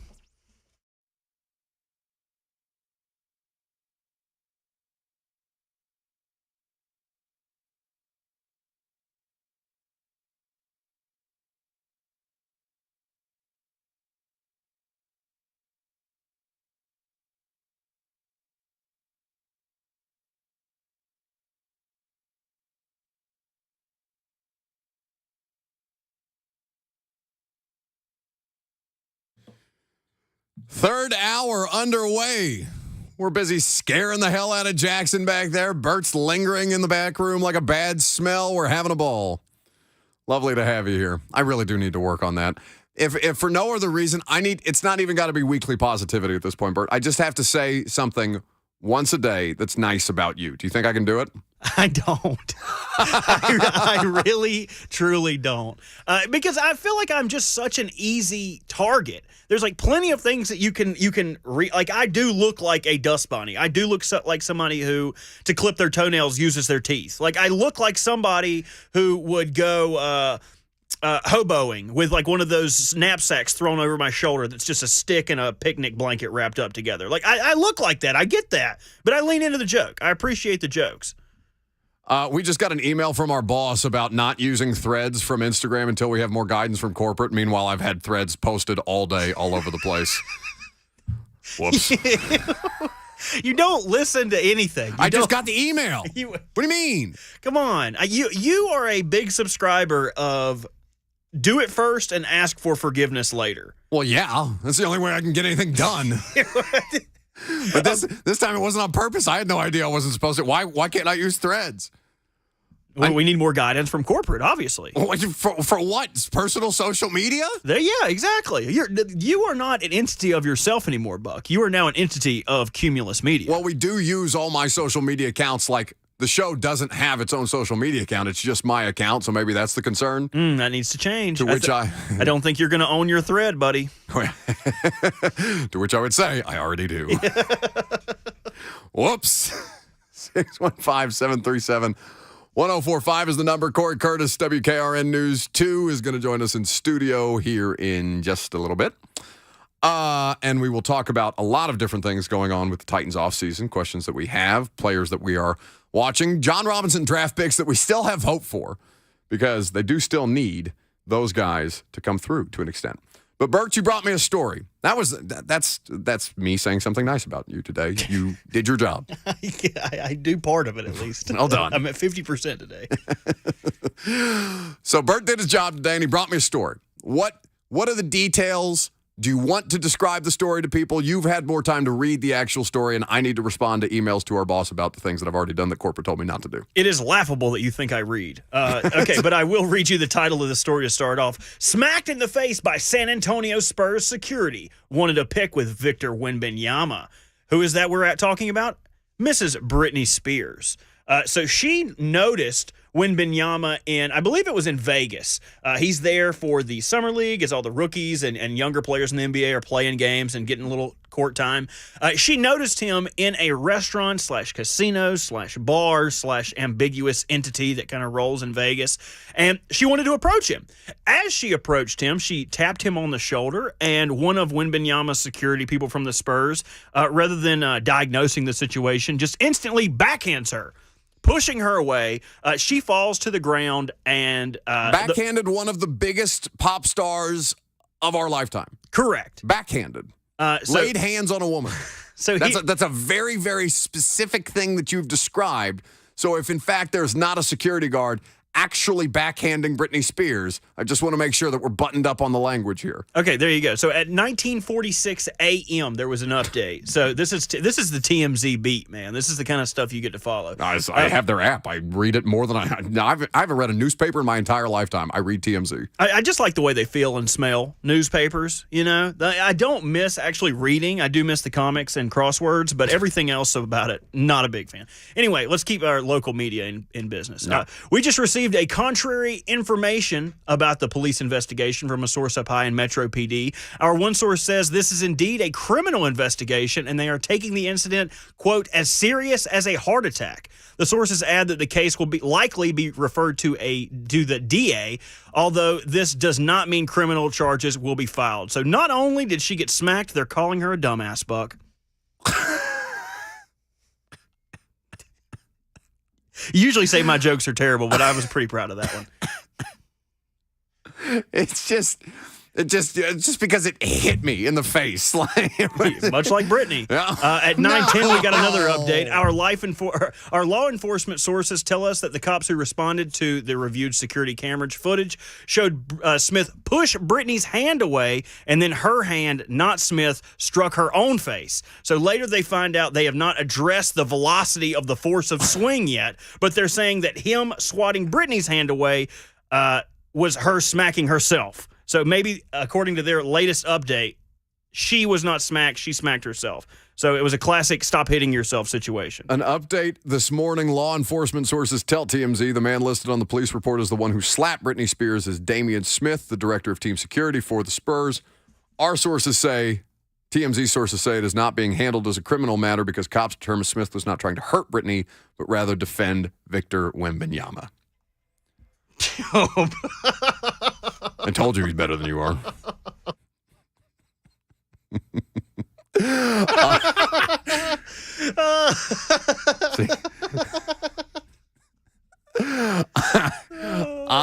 That's pretty good. Don't know what to do with this other than, like, are we at the point where is anybody worth getting smacked over? Like, I understand. Have you two ever fanboyed or girled over an athlete, a celebrity, a musician, whatever the case may be? Have you ever been so caught up in the moment? And I guess this is a question for the audience too, because the audience would have better perspective on this than I would. The only time in my life where I have felt like legitimately starstruck is Tom Brady here for joint training camp practices in 2019. It's the first time I've been in that close of proximity to him and to the, legitimate gravitational pull that somebody that big in the world of sports or celebrity or entertainment, whatever, I was shocked by how palpable the presence was. Not necessarily by Tom Brady. I've been around football players, for the better part of 10 years at this point, covering the NFL. And, things like Derrick Henry's size still shocks me every time I see him. Or Myles Garrett, how long his arms are. Things like that. Like, just physical things that catch you off guard, but never, like, truly starstruck that way, the way that I was around Brady when he was here. Have you two ever had a moment like that where it would be like you would approach this person, then immediately get backhanded by their security? So you were saying, have I ever been struck by a star?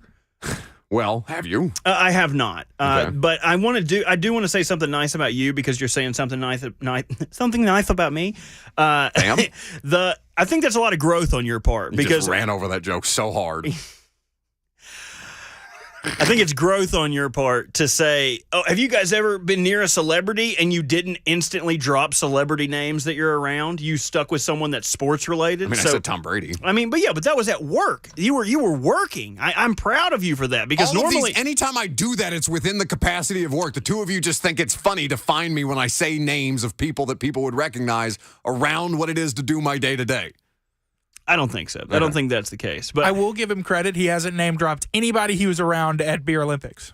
I don't do that. To you. He has been talking about it nonstop. That's not true. Oh, I was around this guy. He smelled so bad. I was around this guy and he smelled great. All he does is talk about how people smell. The only person smell who I comment on, other than yours and just my general opinion, I've not been in that back room. I've only been in that room that you two are in twice. I just assume it smells bad in there.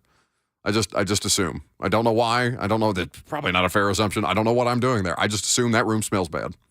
The only person whose smell I talk about is Ron Slay, because I know when Slay's been here, because the studio smells lovely every time he's been in here on a Tuesday morning with your crew. That boy smells so good. That's true. Every time Slay walks in. But going back to the smell thing, I just wanted you to know, back here, it is often referred to as the fart dungeon. Because there is no ventilation in here. We only get new air. Old air doesn't leave. So many times have I been producing and someone walks in and I just wave them out because I do not want them to be offended by the fart dungeon. You are. So it's not just because I know Lucas is gassy, not. Lucas burps. That's what I'm saying. A madman back here. When I say gassy, I'm not indicating that it's flatulence. Like, he has the most painful sounding burps of any human being that I've ever been around. They're sharp. He forces it. He has to. Like, it feels like something like an alien creature is erupting from his chest every time he burps. That's pretty close. Like in Men in Black, where they're like living in there. Yes. I always try to capture him doing it, and I've never been able to get one in the wild. But one day, I will get a recording of Lucas's burps, and it will be an infinite drop for your show. But it is horrendous. I hate it. It is horrendous. He'll be back here, and I'll just look at him like, Lucas, come on, dude. You know that sounded horrific. And he keeps doing it. I love that I can hear Jackson screaming calls back there on the mic. Jake Downard says, I'll never forget Robert's impression of Buck talking about Jelly Roll. You want to do that? Did you do that on the morning show? What happened? I think I did it when I was on your show, but it's kind of hazy to me, kind of like when I was in the back of a Jelly Roll's tour bus. And he had so much liquor. The liquor was just flowing, and it was fantastic, and we were going to Largo. We were going to take the tour bus to Largo. Largo? Is that what you're trying to say? Largo, I don't sound like darling, it's Largo. That's what you sound like a pretentious person that goes somewhere called Largo. I get Chris Collingsworth a lot. I think that's a little out of your range. Now, here's a guy. That's pretty good, yeah? 7-2. No, never. Do not give him that credit. Pretty good. It's the only impression I can do. The only other impression I think I can do, but I can't actually do, is not even Sean Connery. It's just the guy on SNL who does Sean Connery and calls Alex Trebek's mother a... Silly Sally. You silly Sally. Yeah, I can't. That's not bad. You can do the SNL impersonation. I'll give you that. No, I can do the impersonation of the person. Yeah. I can't do the actual impersonating the person. Yeah, exactly. Yeah. Bingo. Karen Peak says Buck equals Thurston Howell the third. Who's that? Should I know who that is? No, I don't know who it is. But I don't know who that is. Okay, give it a Google. Karen, well, maybe not on a work computer. I'm never sure about these things. Dude, what are they going to do? Fire me? Yeah. God, I hope so. We could only pray, right? 615-737-1045. We're going to talk about the Titans player most poised for a comeback with Cory Curtis of WKRN News 2 coming up next.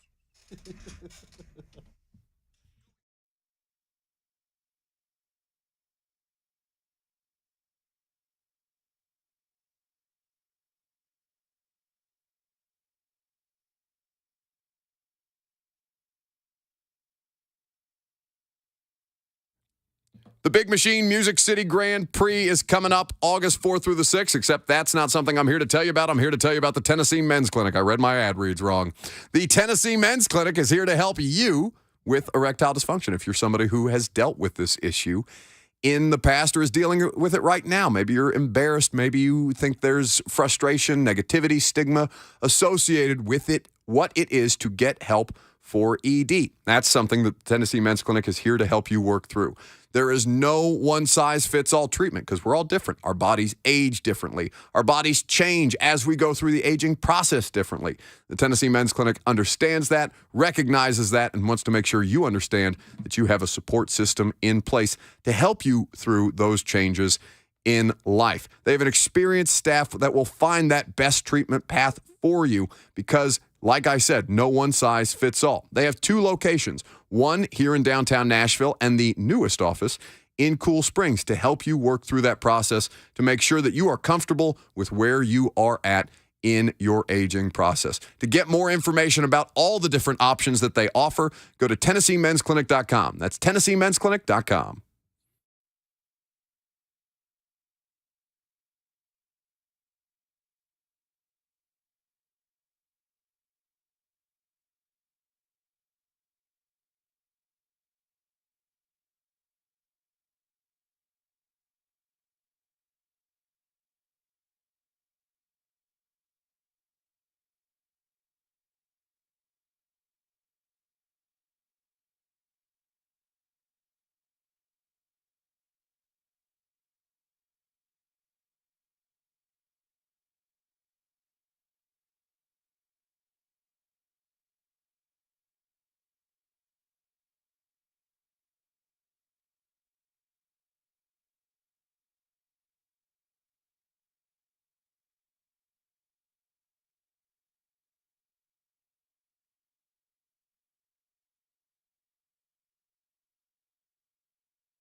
Welcome back to the show. She was my first crush. I'll be honest. We were talking about that Victor Wembanyama Spurs security guard backhanding Britney Spears at a Spurs game. It's just a ridiculous July type of story. Summer League going on. Victor Wembanyama, apparently somebody that Britney Spears it's famous enough that Britney Spears wants to come up and take a picture with. Britney Spears thing just makes me sad on the internet. But yeah, first public figure crush. I would have been in second grade. Britney Spears. Do you have yours? Are you comfortable enough telling people now that you're in front of a microphone, a very, very public setting? Yeah, let's give it a week before we go into my deep childhood secrets. The dirty, dirty inner childhood thoughts of Jackson Williams. Perhaps we'll let him get a little more time before we scare him that way. People are yelling at us in the F&M Bank chat that I didn't know who Thurston Howell III was because he's a Gilligan's Island character. Jackson, look up for me, if you could, when the last season of Gilligan's Island aired, please. Because even if we weren't younger than the average sports talk radio show, I feel like everywhere in like local sports talk in particular, you look around at like what people look like in sports talk radio. Most of them are in their 50s. Most of them are Caucasian. Most of them are, belong on radio. And we are, all in our, Jackson, what are you, like 23? Okay, you're 29, I'm 23. Our average age would be about 26. The average age of the show is 26. Bert is not in his 30s. Lucas is not in his 30s. I am in literally 2 weeks from today, going to be 30. So I'm bringing up our average age, and I'm the person who doesn't know anything. Anything pop culture whatsoever. The original release of Gilligan's Island, September 1964 to April 1967. Yeah, okay, so get the bleep out of here with me not knowing Gilligan's Island characters when it aired in the 60s. Even if we weren't perpetually, by sports talk radio standards, snot-nosed kids around here. It's funny. The first Stokely says Buck dropping hints that his birthday is soon. Need Bert to throw a birthday bash. No, don't worry about me and my birthday. My birthday starts this Saturday. As a matter of fact, I'm having people over at my house. This is the 2 weeks process that I make everybody else go through for my birthday. You're a birth week kind of guy? No, I'm a month kind of guy. I literally texted my parents and said happy birthday month to me on July the 1st. It's just, I'm like that. Like I said, self-awareness about being a D-bag. I know I'm one. Makes my life a lot easier if I can just lean into it. Are you comfortable sharing their responses to the happy birth month? I got no response. I got no response from my parents. They don't care. They're like, you're old now. You have a home. You pay a mortgage. We don't care. You have I don't have dependents. I don't have children. You have a cat. Yeah. 2. It depends on you. They depend on you. Not very really. Much They have so. an automatic feeder. They have an automatic litter box. Like those things would change the locks on me if they could, to be honest with you. That litter box looks like a Death Star. It's the one you posted on Twitter? Yes, it does look like the actual kitty litter Death Star. If, Jackson, would you be so kind, though, as to go and retrieve Cory Curtis of WKR on News 2, and I will work my way through this as he gets ready to join us in the studio to talk about some things to do with the Titans. But yes, I do definitely soak in the birthday month things way more than the average person should or would. But we're not here to talk about that. We're here to talk about the Titans player most poised for a comeback in 2023. And this is something I'm curious to get Cory Curtis's feedback on in particular, because I think there's a variety of different players on the roster that you could choose from. Guys who have had injuries rob them of seasons. There are several. That list is long.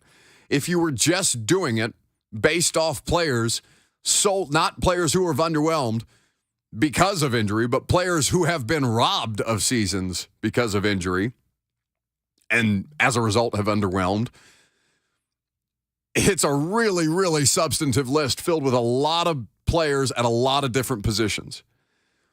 Treylon Burks is somebody that I think people are going to gravitate towards the most. It seems that he is the player that most people have the most amount of optimism in. Not that Treylon Burks that there's a need to kind of salvage him, because of what his rookie season was, because he's playing under the shadow of the A.J. Brown trade the entire year, that every move that he makes or does not make is going to be compared to A.J., and on it goes. It's the worst. It was the worst for him. It's the worst possible scenario that a person like him could have entered the league under, right? Where you're dealing with the asthma situation that is causing him issues, where you're dealing with the conditioning situation that bogs you down from time to time. But I don't necessarily think that that's the player. You can say whatever you want to, Corey. We're just hanging out here doing a radio show. Pick a mic. That one's got a camera in front of it. We'll make that work. I'll get you some headsets here in a second. But looking at the situation, I think there's going to be a lot of people who gravitate towards the idea of Treylon Burks as being the player most poised for a comeback in 2023. And I don't know that that's the option that I would select. So we are very pleased to welcome in Cory Curtis of WKRN News 2. Always happy to have CC in the building. Jackson, if we could turn his mic on for him. Hey, CC. Word. What's happening, bud? I'm all right. How are you? I'm great. I'm glad that you found us. It's a little more remote than the old studio was. Well, I mean, if you worked for me, I'd find a place to hide you. If I worked for you, I would not work for very long. I feel like our boss is very, very patient with me. The last thing I heard before I turned off the car was something about 50-year-old Caucasian men. And I was just like, what's the point here? That largely being my industry, like sports talk radio. Yeah. Like I feel, I had to, the first week that we had the radio show, I had to admit to people that I didn't know that Drew Brees played for the Chargers. Wow. That was a thing in my life. And then Rhett Bryan came in here and shook his finger at me and said, if you're going to do this, you have to, people can't know that you're that lacking in credibility, you idiot. Man. But that was a thing. But we're talking Titans, CC. Yeah. And looking at like the situation for them and everything that their roster has been up against in the last 2 years. Like I said, if you went through the guys who are just poised for a comeback because they've been robbed of seasons due to injury, the list is very, very long. And I don't know which player I would most likely lean towards, because Treylon Burks, I think, is going to be a popular submission for this exercise. Yeah, I think he's easy. I mean, he's looked great in the spring. By the way, did you see the wedding photo for him? Beautiful wedding. Did you see how his hands completely made his wife's head disappear? Yeah. He looked like a praying mantis. Yeah, it's the optics. It's like DeAndre Hopkins or like Taywan Taylor had just giant hands. Yeah. But yeah, Treylon Burks, fortunate or very happy for him, and congratulations to him and his now wife Shelby. Getting married this offseason. Yes, the hands that could palm a basketball with great ease also can do the same for fiance, now wife's head. Yes.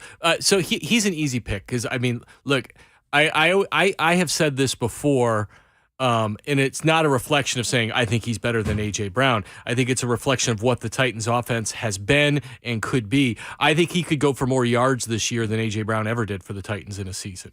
Oh, you think? Well, I mean, he never topped 1,100. And that was what, AJ's rookie year? He had 2 seasons where he was just over 1,000. So he never hit 1,100. So you got to remember, we've got 17 games now, number one. So that's one part. That's one half of that equation. AJ had Julio. AJ had Cory. AJ had more legitimate targets with him at times, and they just didn't throw the football that much. And I think we all think they're going to throw the football a little bit more than they used to. I don't know if it'll be a lot more, but it'll be a little bit more. I think he'll have, the opportunity to do that. He's got to stay healthy. That's another thing that held AJ back from some of those years we had under 1,100 yards is he didn't play the full schedule all the time. It was the biggest reason cited to us when people like you and me were wringing our hands, and Titans fans, understandably, were panicked about the situation. Losing A.J. Brown, the durability was the thing that continued to be cited by Titans fans as why they were comfortable letting him go. And I guess if that was I understood the case because, there was proof of concept. A.J. missed games. He's a big guy with knee issues, and that's scary. Because he's not a 195-pound receiver. He's, a 225-pound receiver? Yeah. Did you know that they have Kyle Phillips listed at 189? Yeah. I didn't realize how ridiculous that was until I'm now 192. Every time I see Kyle Phillips, I think of Nick Papagiorgio from Vegas Vacation. Every time. Nick Papagiorgio. And by the way, that was the name I was going to bring up. Was, because, look, is it a comeback? I don't know. Traylon's going to have a good year. I have no doubts in my mind about that at all. But I think Kyle Phillips, who started last year, I think, with double-digit targets in the Giants game and was a Tannehill favorite in camp. He had 9 targets, 6 catches. Okay. So, but he was a Tannehill favorite in camp, and we thought was going to catch a lot of balls, but just couldn't stay healthy. Now, I will say, watching this spring, he didn't pop. I didn't see him getting a ton of balls, headed his way. Traylon did. Yeah. So Traylon's taken some of that away. But I still think that Kyle, look, unless they had DeAndre Hopkins, I think Kyle could be a legitimate part, of this offense if he can survive. 615-737-1045 is how you jump in on the conversation. Which Titans player do you think is most poised for a comeback in 2023, whether that be a result of injury that's cost them the season or, underwhelming performance when they have been available? There are certainly some nominees to that effect. I think that when you look, and you'll hear from Mike Vrabel on my candidate here in just a second, I think that Phillips, because I did have a lot of people asking me, Corey, about Kyle Phillips this offseason, and I had to say to them, I didn't really notice him terribly much. And we noticed him so much last year. Right. And that's what's kind of alarming to me. And look, I'll put it out there, because I've said it before. I think they're signing DeAndre Hopkins. If I had to bet the mortgage on it, I'd bet the mortgage on it. I think DeAndre Hopkins is going to be a part of this football team. And now that's just gut feeling. That's not reporting. No, that's based on their plan of attack this offseason, their lack of attack on wide receivers at all. It's based heavily on Mike Vrabel's final comments after the draft when he proclaimed that we would just have to trust them, that guys were going to come available in free agency, that they were going to finagle the salary cap to bring them in. He made a declaration that they were going to bring in better players, okay? I don't think Chris Moore was that guy that they were talking about. I like Chris Moore, but he's not DeAndre Hopkins. And so, do you like Chris Moore? You know what? I watched him in camp, and he was better than I thought he was going to be. I will say that. Now, look, the bar's not high, all right? Yeah. The bar's not high, but he was more than I expected him to be. But he's, he's like 30 years old. And, that's in this league, that's older. I mean, it's DeAndre Hopkins' age, but DeAndre Hopkins is DeAndre Hopkins. And, with the relationships that are there with Vrabel and Kelly and Hopkins, Vrabel's affinity for former Houston Texans, their relationship with Monty Ossenfort to know that Hopkins was going to become available, and the fact that nobody has thrown money at Hopkins to sign him to this point. No.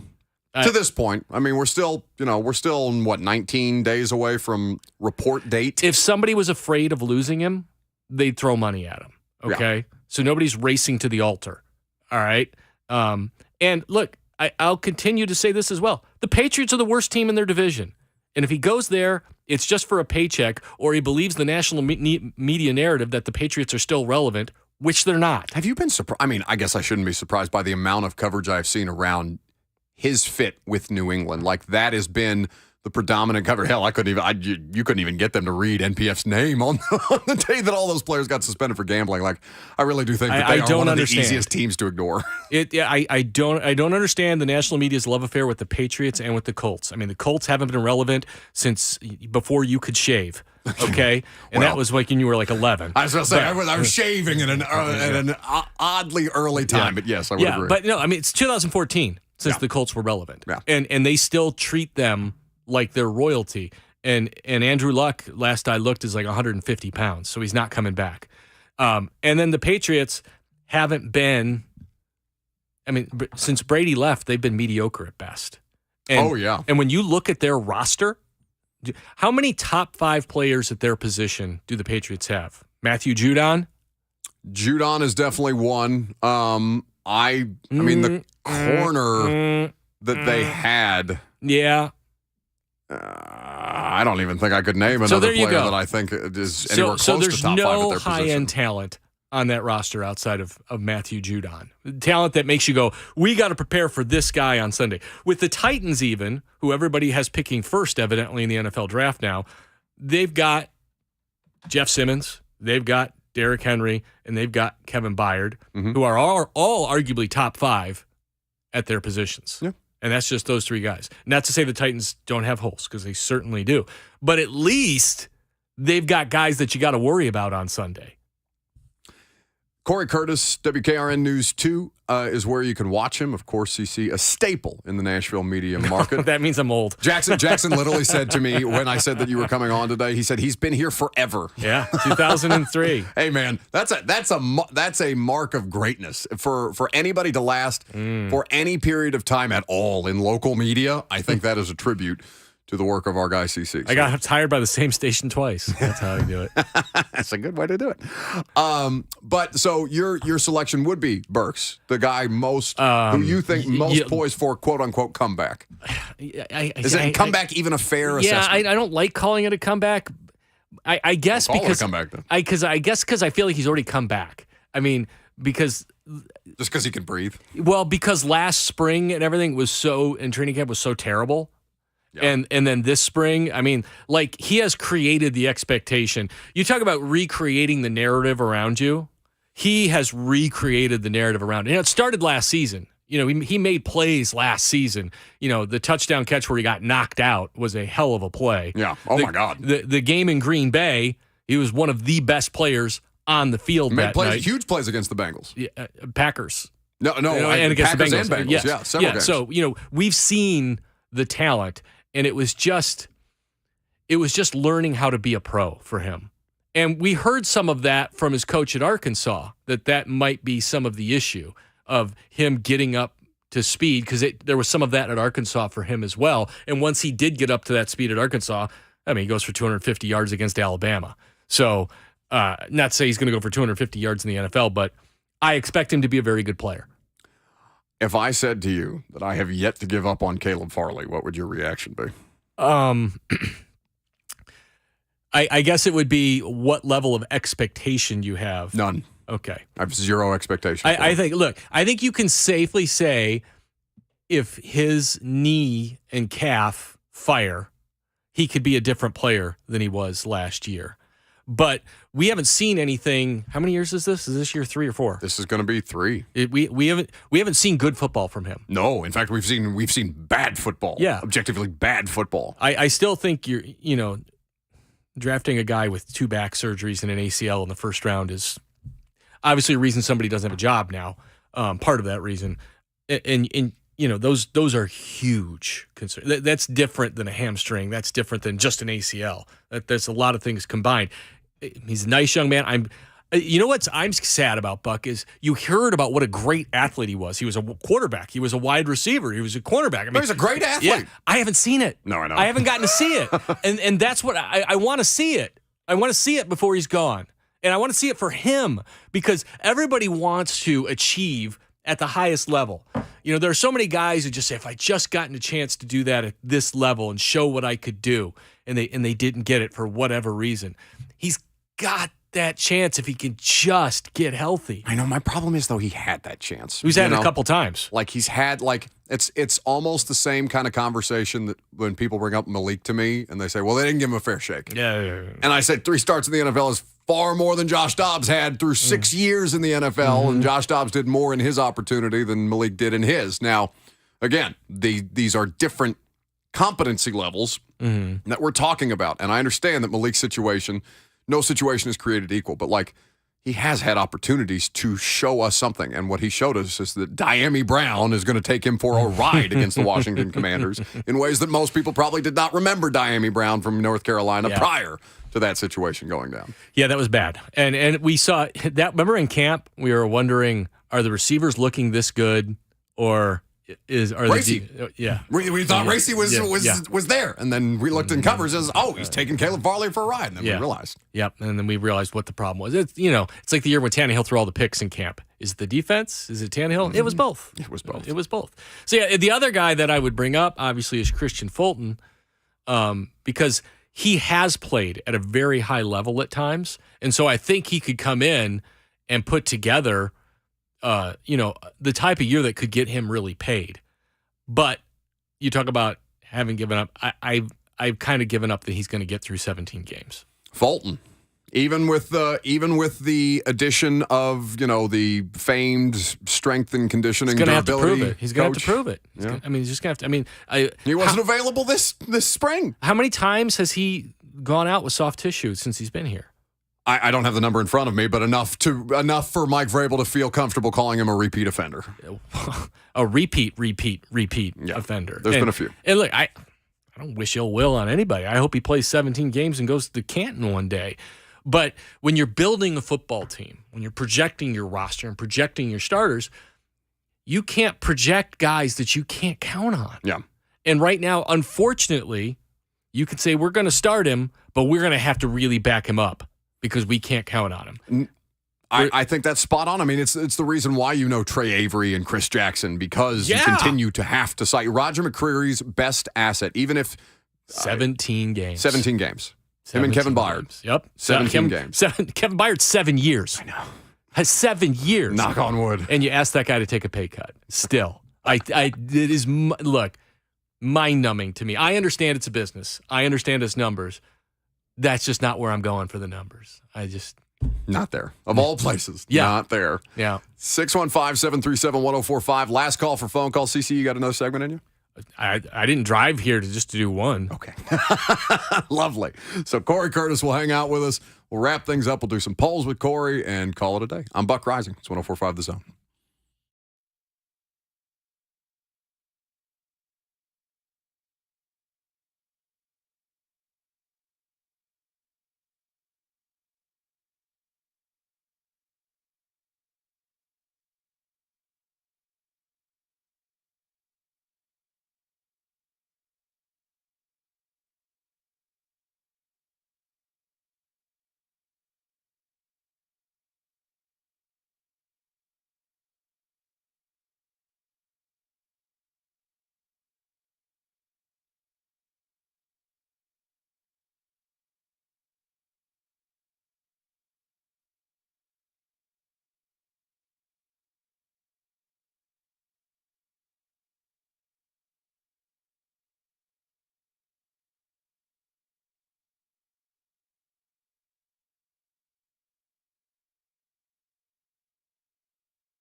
Welcome back to the show.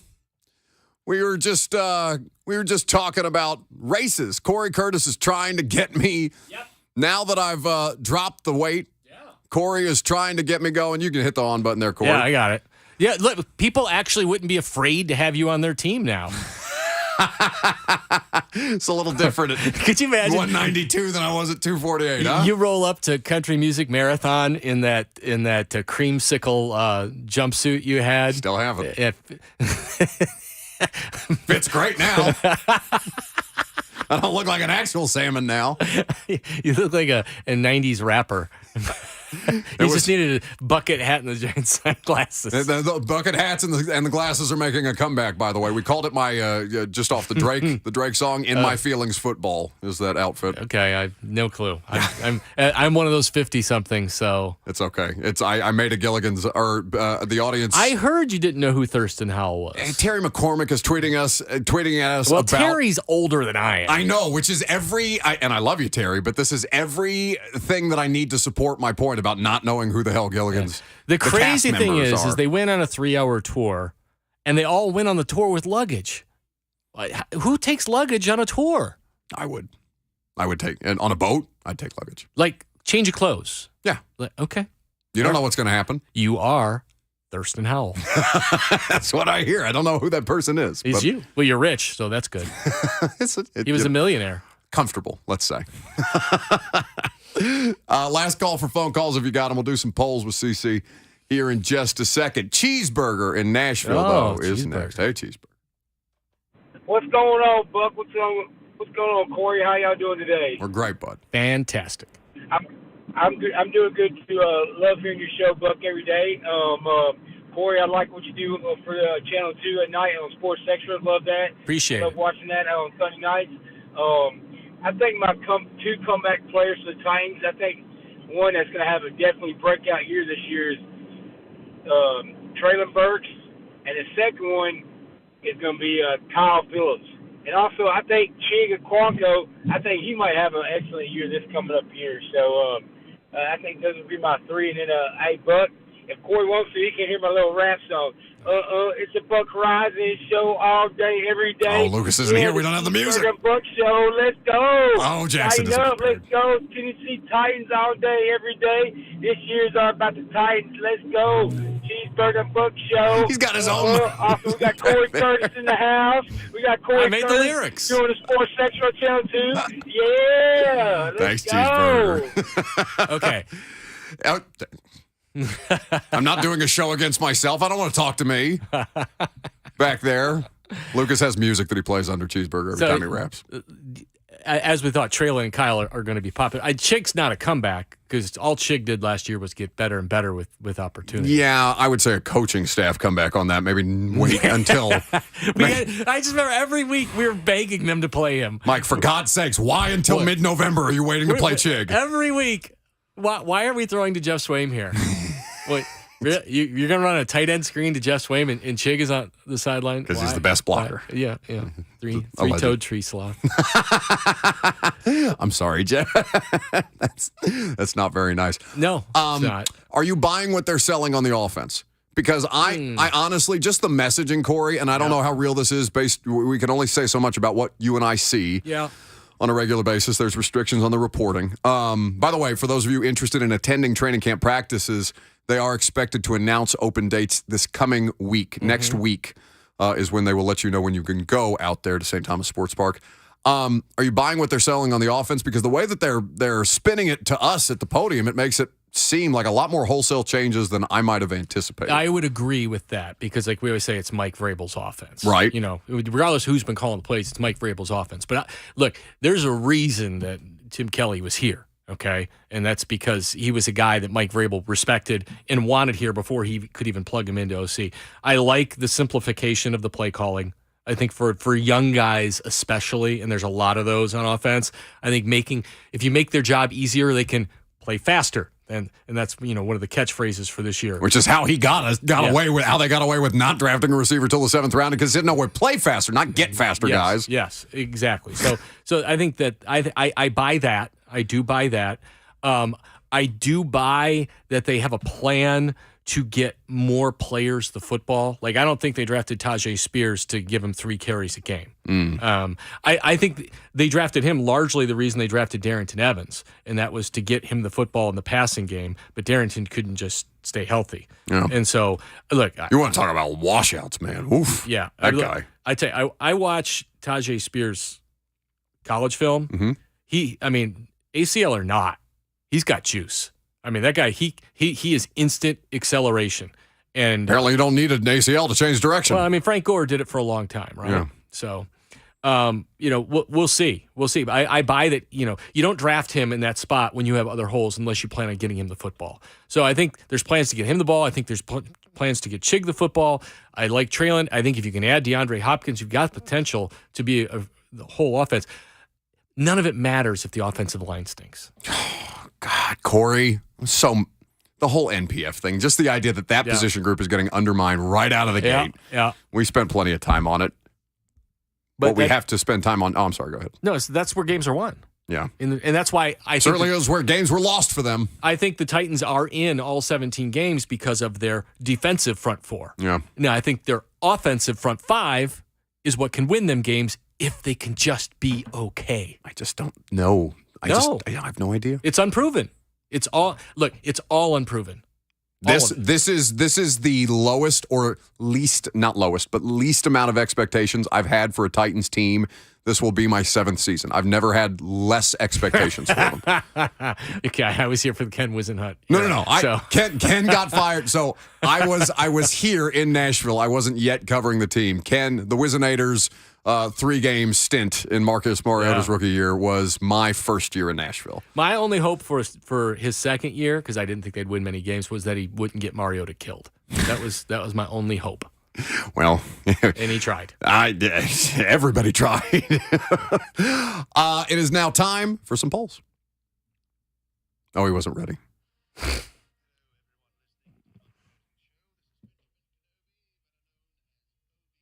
You can't just panic and go to my favorite, Jackson. Be happy and listen.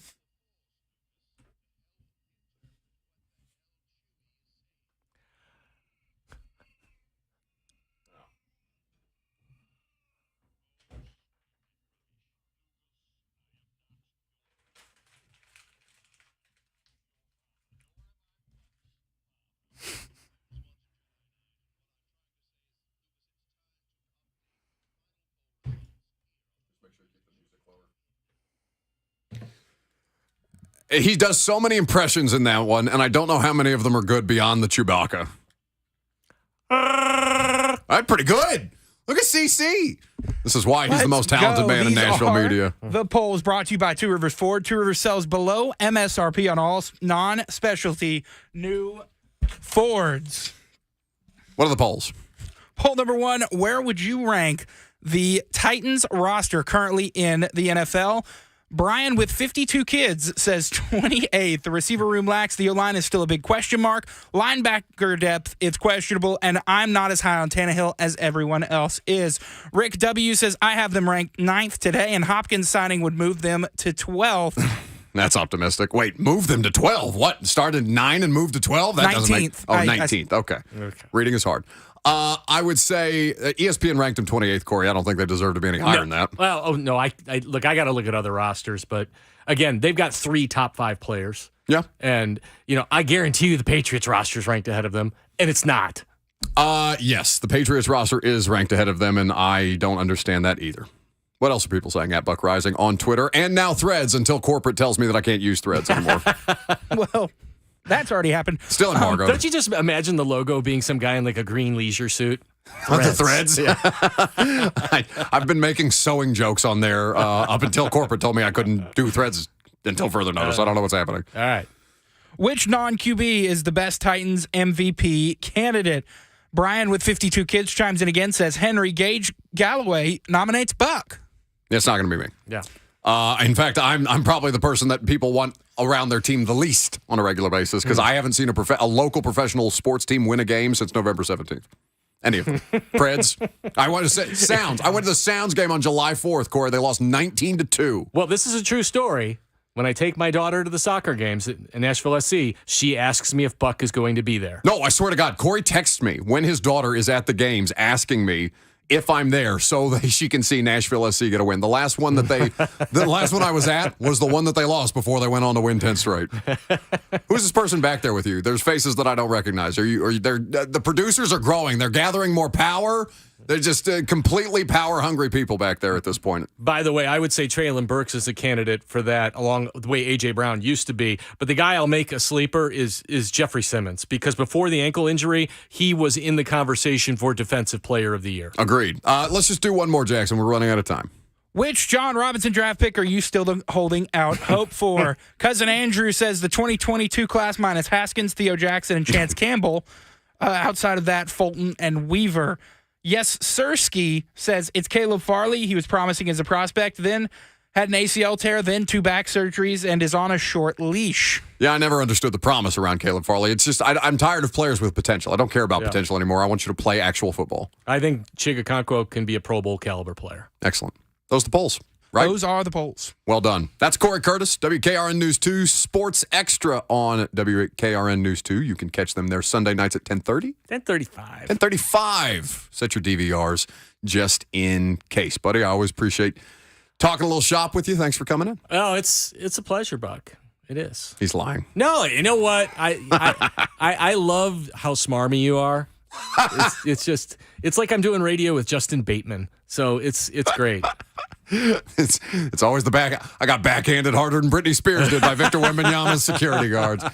No prime time tonight. Radio show tomorrow. Coach Mack at 11:20. We'll talk to you then.